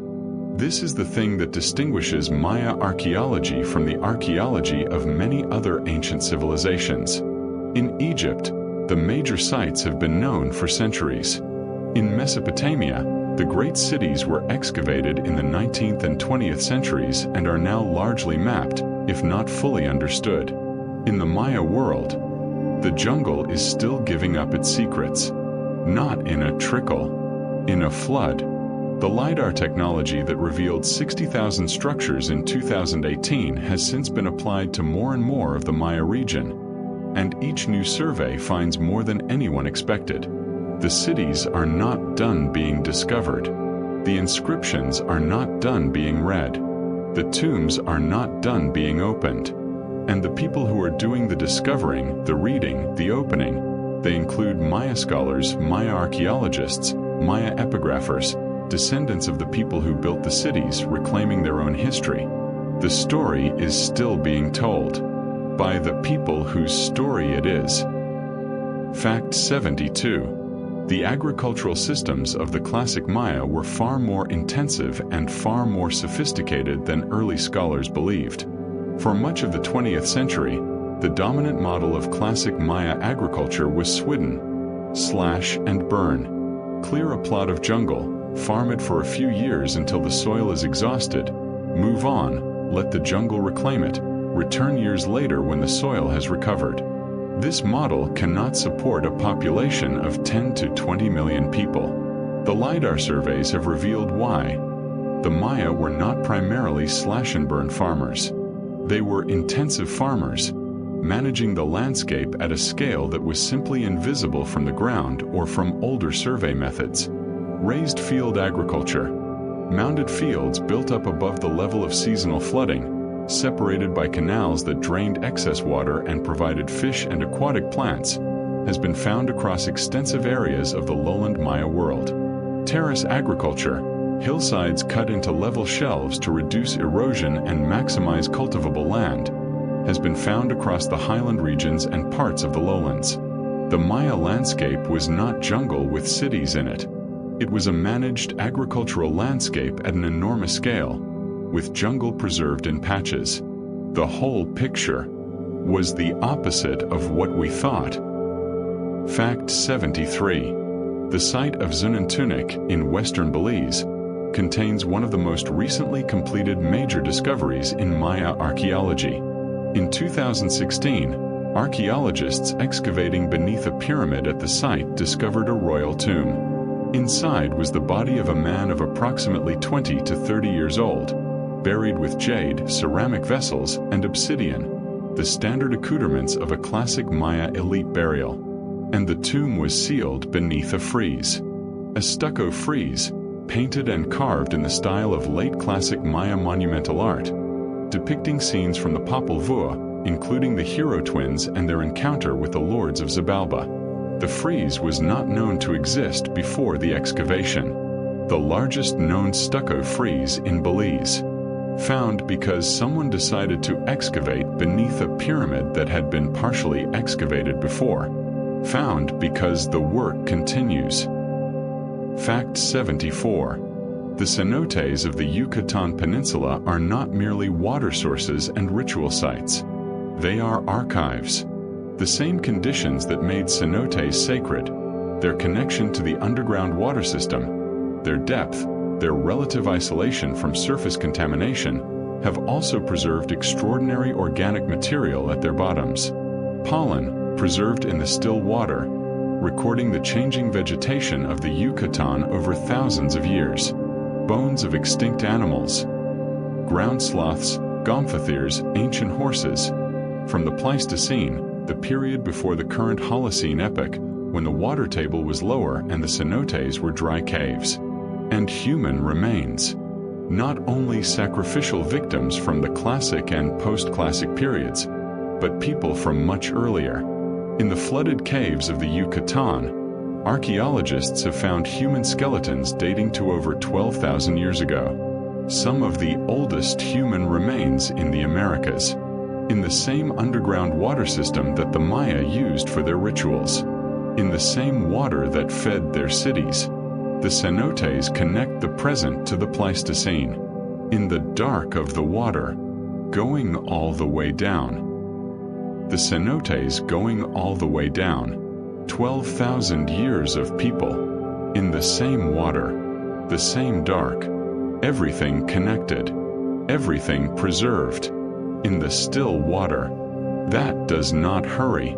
That holds what it holds, the way the night holds, the way you are held, right now. Fact 75. The site of Tanina, in the Chiapas highlands of Mexico, contains what may be the last long count date ever recorded at a major Maya site. The date, carved on Monument 101, corresponds to 909 AD. This is generally considered the terminal date of the Classic period, the last known monument erected in the long count tradition at a major southern lowland city. After 909 AD, the carving of long count dates in the southern lowlands ceased, not because the calendar stopped, not because the Maya abandoned time, but because the social structure that had driven the erection of commemorative monuments, the royal courts, the trained scribes, the surplus wealth that funded monumental construction, had collapsed. The last long count date, carved in stone, in the highlands of Chiapas, in 909 AD. After that, silence in stone, and the knowledge moving into other forms, into the oral tradition, into the books of Chilam Balam, into the practices and the languages and the living memories of the people who carried it forward. Fact 76. The modern decipherment of Maya script is intimately connected to the work of Linda Skeel.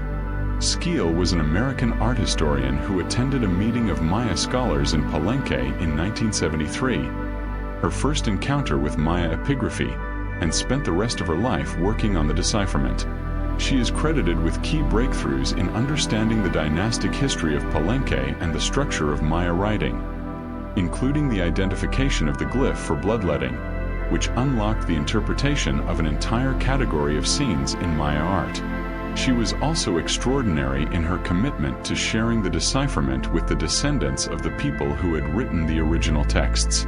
In 1988, Skeel began hosting workshops, the Maya Meetings at Austin, that brought together scholars and modern Maya people to work on the inscriptions together. The Maya people who attended, many of them coming for the first time to see the decipherment of their own ancestors' writing, described the experience as one of the most significant of their lives.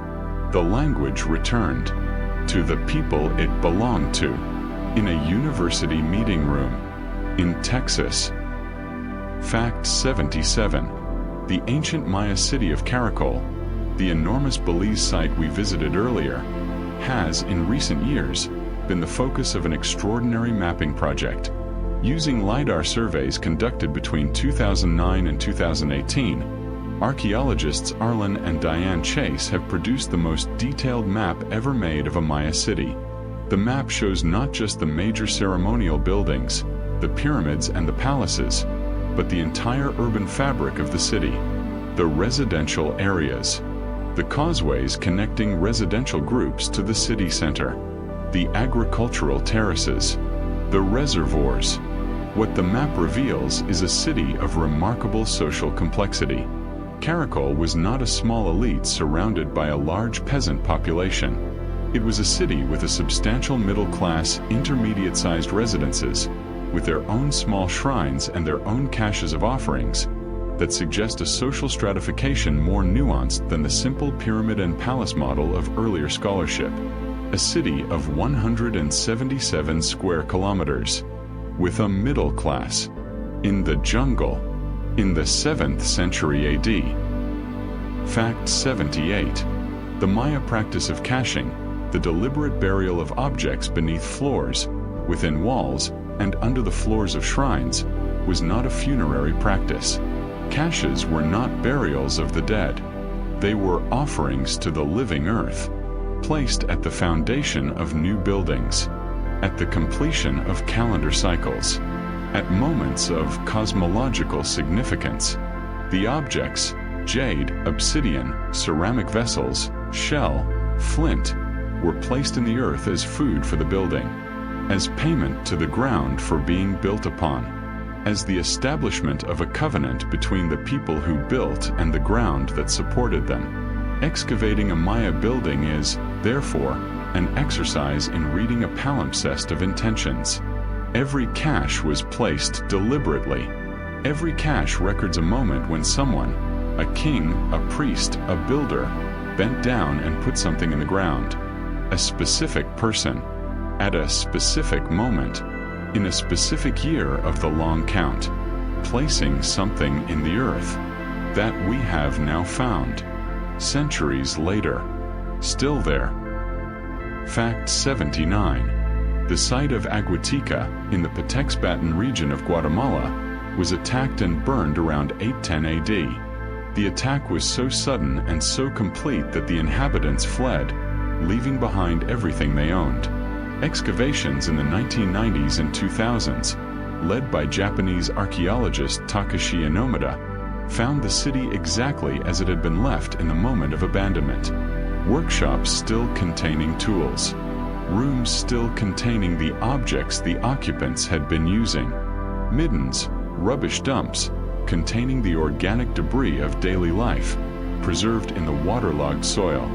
Aguatica is, like Amarna in Egypt and Pompeii in Italy, a city frozen at a specific moment, a moment of catastrophe, a moment that preserved, in its very violence and suddenness, the ordinary life that the catastrophe interrupted.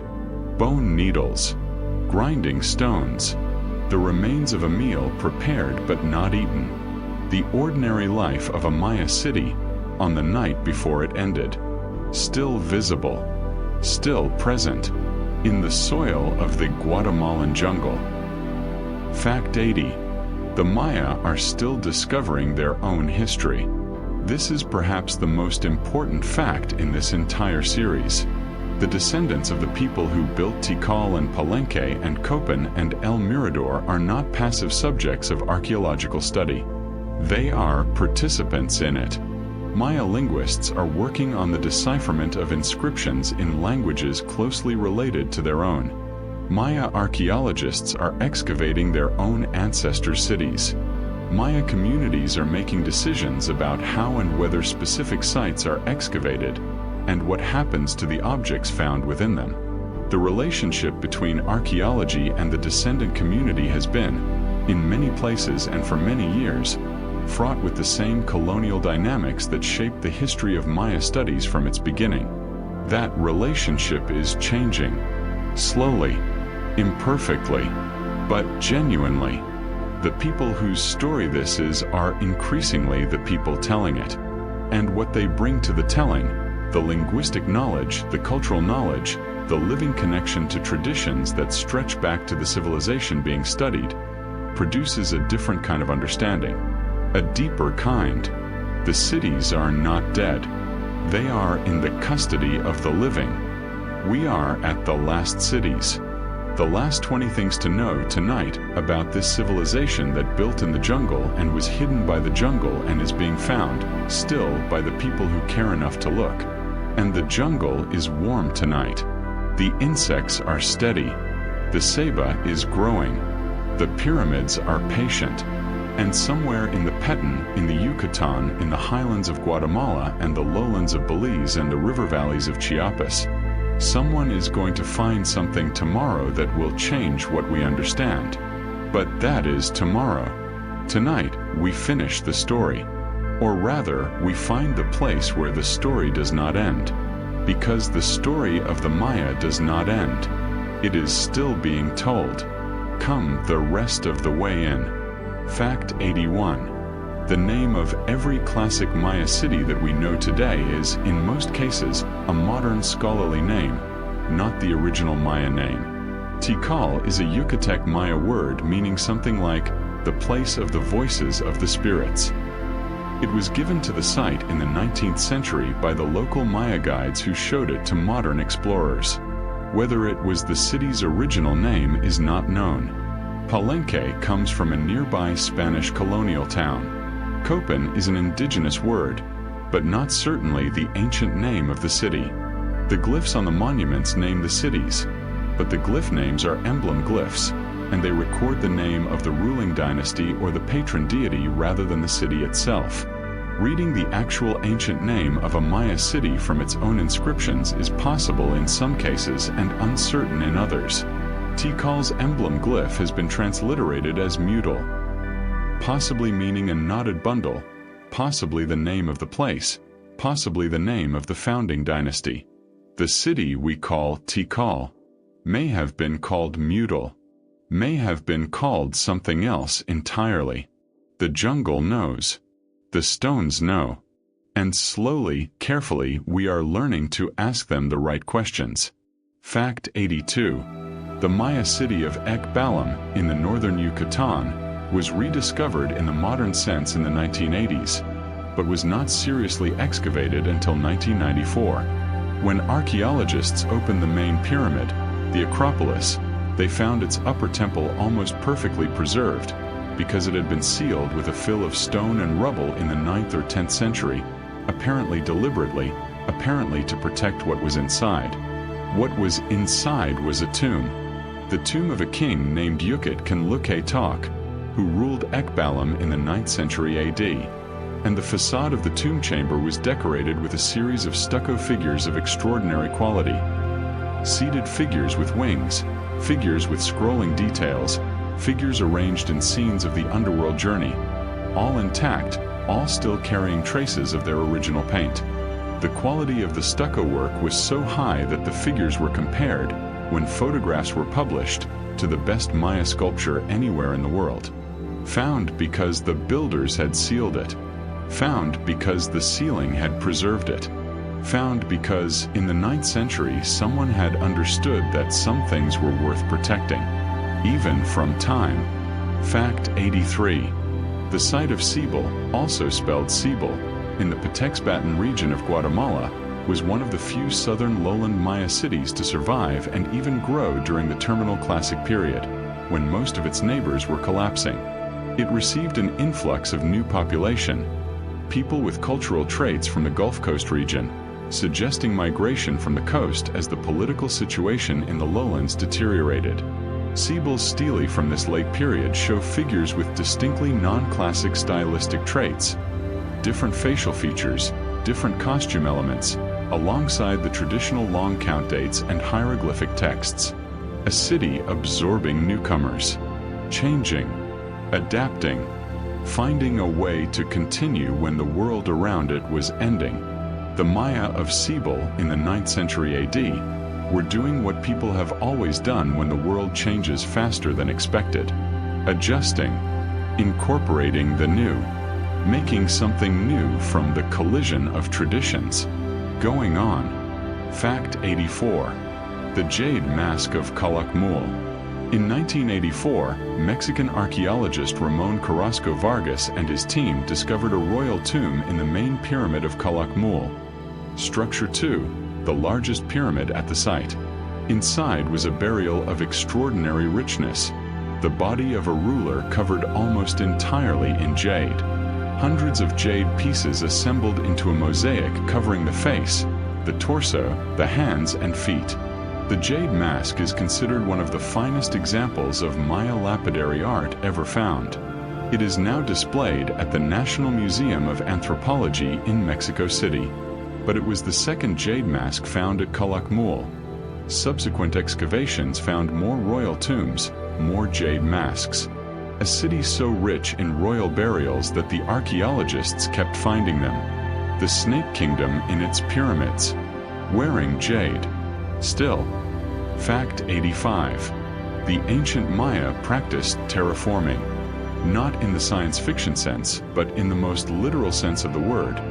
The transformation of terrain to make it suitable for human habitation and agriculture at a large scale. The wetlands of the Maya lowlands were not simply drained and farmed. They were actively reshaped. Canal systems were built to control water flow. Raised platforms were constructed to lift fields above flood level. Islands were created in shallow lakes to maximize agricultural area. Satellite imagery and LiDAR surveys have revealed the extent of this landscape modification. In some areas, virtually every square meter of land shows evidence of human modification. The Maya jungle, where it existed during the Classic period, was not a wilderness. It was a managed landscape. A garden, an extraordinarily complex, extraordinarily productive garden that sustained millions of people. And that, when the management stopped, became the jungle we walk through today. The wilderness that hid the cities was once the garden that fed them. Fact 86.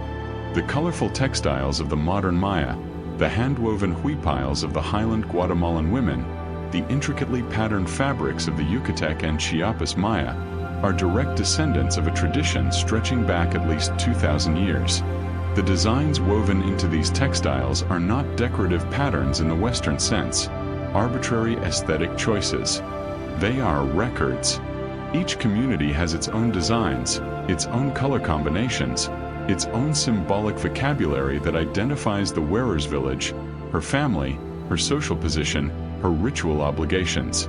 The textile is a text, like the hieroglyphic inscription carved in stone, but alive, still being made, still being worn, still encoding information about identity and belonging and the community's relationship to the larger world.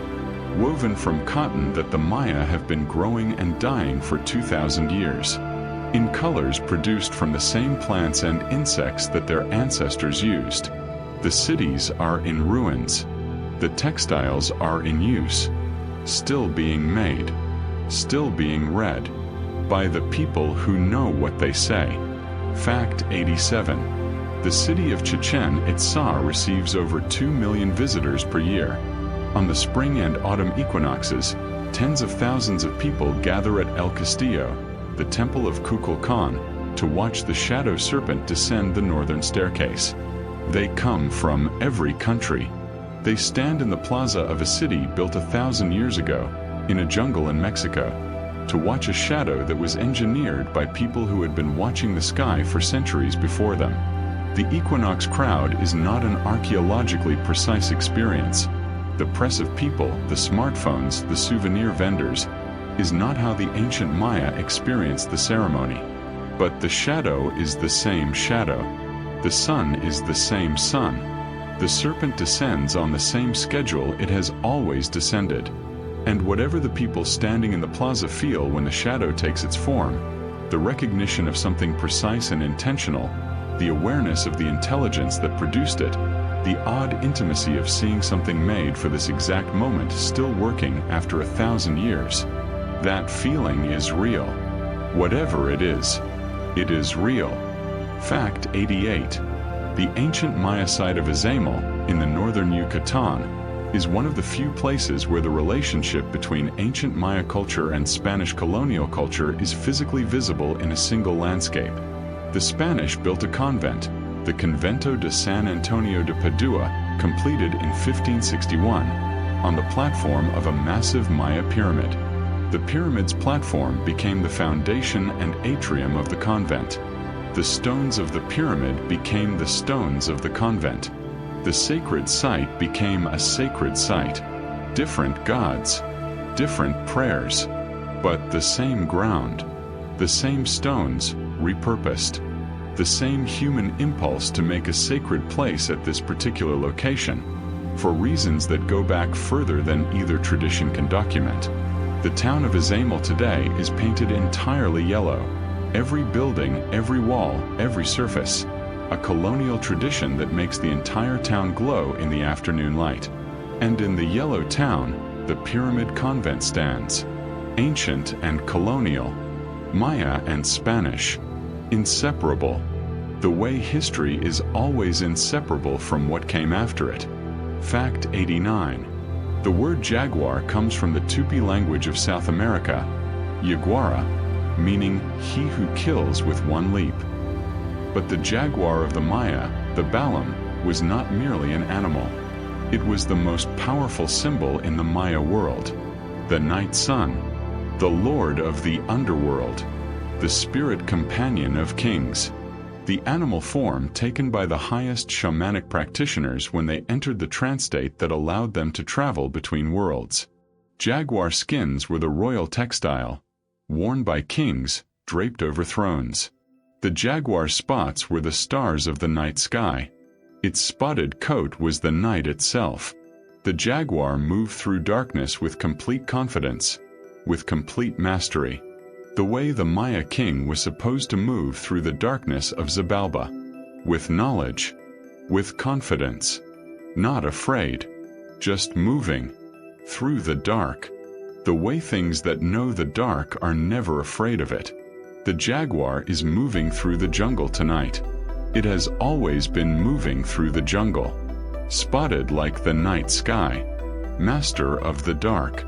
Not afraid, just moving. The way you are moving through the night, with confidence, with the knowledge that the dark is known, that the dark is the middle of a cycle, that the dark ends, as it always has, as the sun always comes back, as the corn always rises, as the hero twins always return from Xibalba. Not yet, but coming. Fact 90. The Maya city of Tulum, on the Caribbean coast of the Yucatan Peninsula, is the only Maya city built on a cliff overlooking the sea. It is also one of the few Maya cities that was still inhabited when the Spanish arrived. The Spanish sailor Bernal Diaz del Castillo, sailing along the coast in 1518, described seeing a city from the sea. Towers and buildings on a cliff above the water, larger and more beautiful than Seville. He was describing Tulum, a Maya city still inhabited in 1518. A city that had been built perhaps 3 centuries earlier, that had watched the sea for 300 years, that was still functioning. Still populated, still performing its rituals, still trading, when the first Europeans saw it from their ships. From the sea at night, with the temples lit by fire. It must have been extraordinary.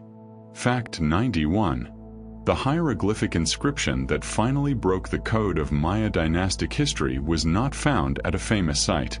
It was found at Quirigua, the small site in eastern Guatemala whose enormous stele we visited earlier, and it was analyzed by Tatiana Proskuryakov in the 1960s.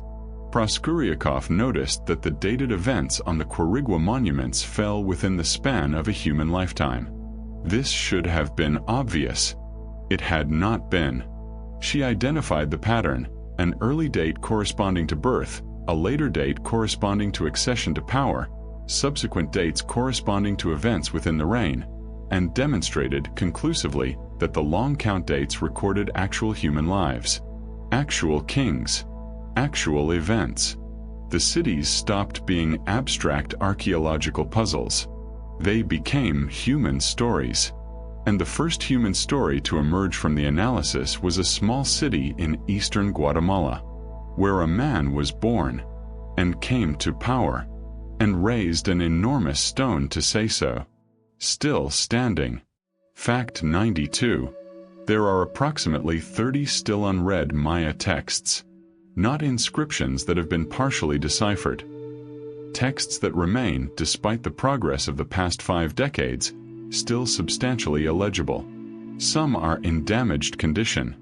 the glyphs warned by centuries of jungle humidity and root damage. Some use rare or unique signs not attested elsewhere. Some are in languages or dialects for which there is not yet enough comparative material to make progress. The work continues. Every year, inscriptions that seemed intractable are cracked. New comparative material, new texts found at new sites, provides the key to unlock old readings. And the scholars who work on this are not doing it in isolation. They are doing it with the Maya linguists and the Maya communities who bring to the table what no purely scholarly training can provide. The language living, meeting the language carved. Fact 93. The Maya side of Palenque has a feature that may be unique in the Maya world. A series of aqueducts that run beneath the city. Water from the Achalam River, which flows through the site, was channeled underground through stone aqueducts, some of them running beneath major architectural complexes. This was not merely convenient. Recent analysis suggests that the aqueducts were also used to manage water pressure, creating pressurized water flows that could be used in fountains or in the management of the palace's water supply. Palenque had something functioning like pressurized water infrastructure.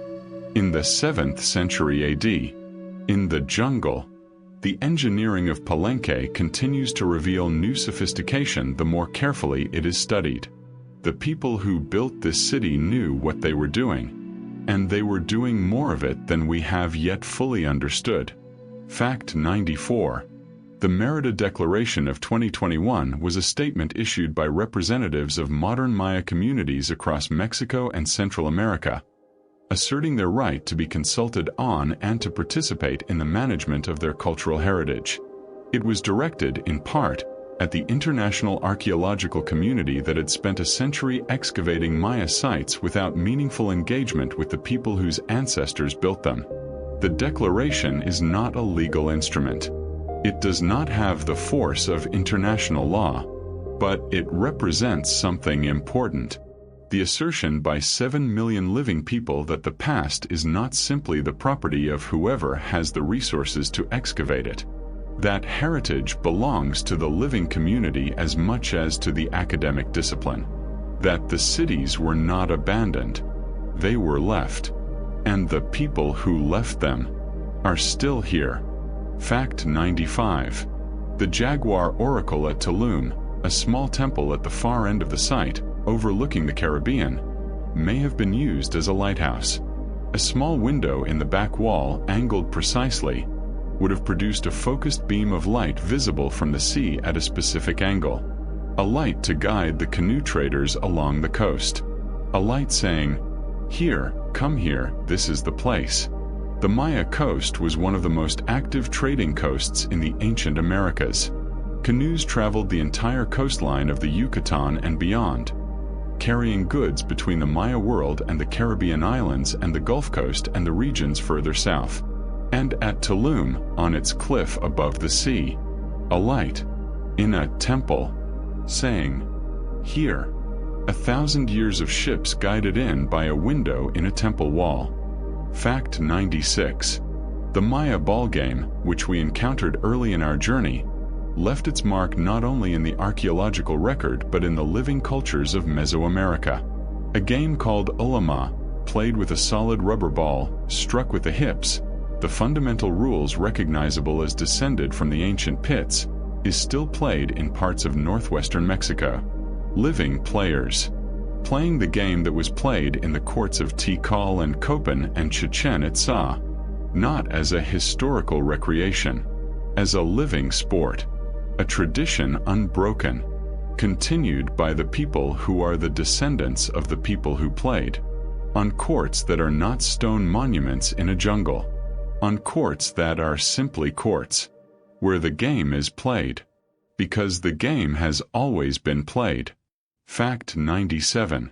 The most recently named Maya city, given its ancient name rather than a modern designation, is Sac Nictil. Its modern site name is El Palmar. The ancient name was read from inscriptions on the site's monuments in 2019 by researchers including a team from the National Autonomous University of Mexico. Sakniktiel means white flower, a city named for a flower. In the jungle, found in the 20th century, named in the original language in 2019. The cities are still being named. The language is still being read. The flowers are still in the jungle. Fact 98. The greatest Maya city that has not yet been excavated is almost certainly El Mirador. We visited it earlier. The pre-classic giant, larger than Giza, reachable only by 2 days of walking through dense jungle. It is not simply unexcavated. It is actively protected. The Guatemalan government and local communities maintain it in a relatively pristine state, resisting the development pressures that have affected other sites. The argument for non-excavation is that archaeological techniques will only improve, that whatever is in El Mirador's pyramids and platforms and hidden rooms and tombs will be better understood and better preserved through the process of excavation if we wait another generation for the technology to advance. There is an extraordinary irony in this. The biggest site in the Maya world, deliberately not excavated, because waiting is wiser than rushing, because patience, here as in the Maya understanding of time, is not a failure. It is a strategy. Fact 99. The last classic period king of Köpen was a man named Yax Passage Chon Yopat. He ruled from 763 to approximately 820 AD. After his reign, the inscriptions at Köpen stop. He was the 16th king of Köpen's dynasty, the 16th and last. The hieroglyphic stairway, with its 2,200 glyphs recording the dynasty's history, ends with his predecessors. His own reign is commemorated in a final, somewhat modest altar, Altar L, which was never quite finished. The glyphs on its unfinished back face trail off. The altar was not completed. The stonemason, or the king himself, or the court, simply stopped, put down the tools, and did not come back. An unfinished sentence. In stone. At the end of a dynasty. At the end of a city. At the end of an era. Fact 100. The jungle is still keeping its secrets. Not the secrets of completed things. Not the objects in the tombs, the texts on the monuments, the bones in the cenotes. Those are being found and read and understood. The secrets of the unfinished. The city of El Mirador, patient in its jungle, not yet fully known. The texts still being deciphered, the languages still being listened to, the inscriptions still yielding their meanings. The children of Maya families in Guatemala City and Mérida and Oaxaca, who are growing up knowing that the greatest civilization of the ancient Americas belongs to them, who are studying it, reclaiming it, building the knowledge base that will produce the scholars of the next generation, who will go to the jungle with better technology and older knowledge and find things that none of us can imagine yet. The 100 cities of the Maya are not a story about the past. They are a story about the present, about a civilization that never stopped, that moved and changed and adapted and lost its cities and kept its language and carried its knowledge forward and is still here, in the jungle and in the cities and in the textiles and in the game played with the hips and in the faces of 7 million people who look at the pyramids and know that those were built by their people. Not ruins. Heritage. Not forgotten. Hidden. And being found. The jaguar is in the jungle. The ceiba is reaching up. The causeways are white under whatever moon there is. The pyramids are patient. The stelae are saying what they always said. The corn is growing in the milpa, the same corn the Maya grew, the same corn the gods made us from. The hero twins are on their way back from Xibalba. They are always on their way back.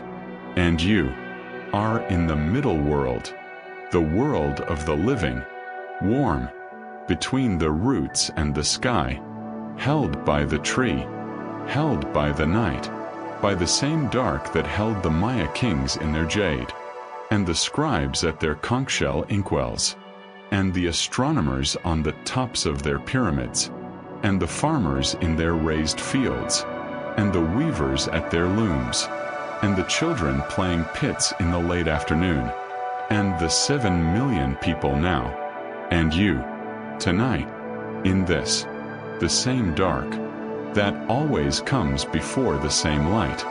Rest. The corn will rise. The sun will return. The jungle will keep its secrets a little longer. And in the morning, someone will go looking. But that is morning. This is now. And now is for sleep.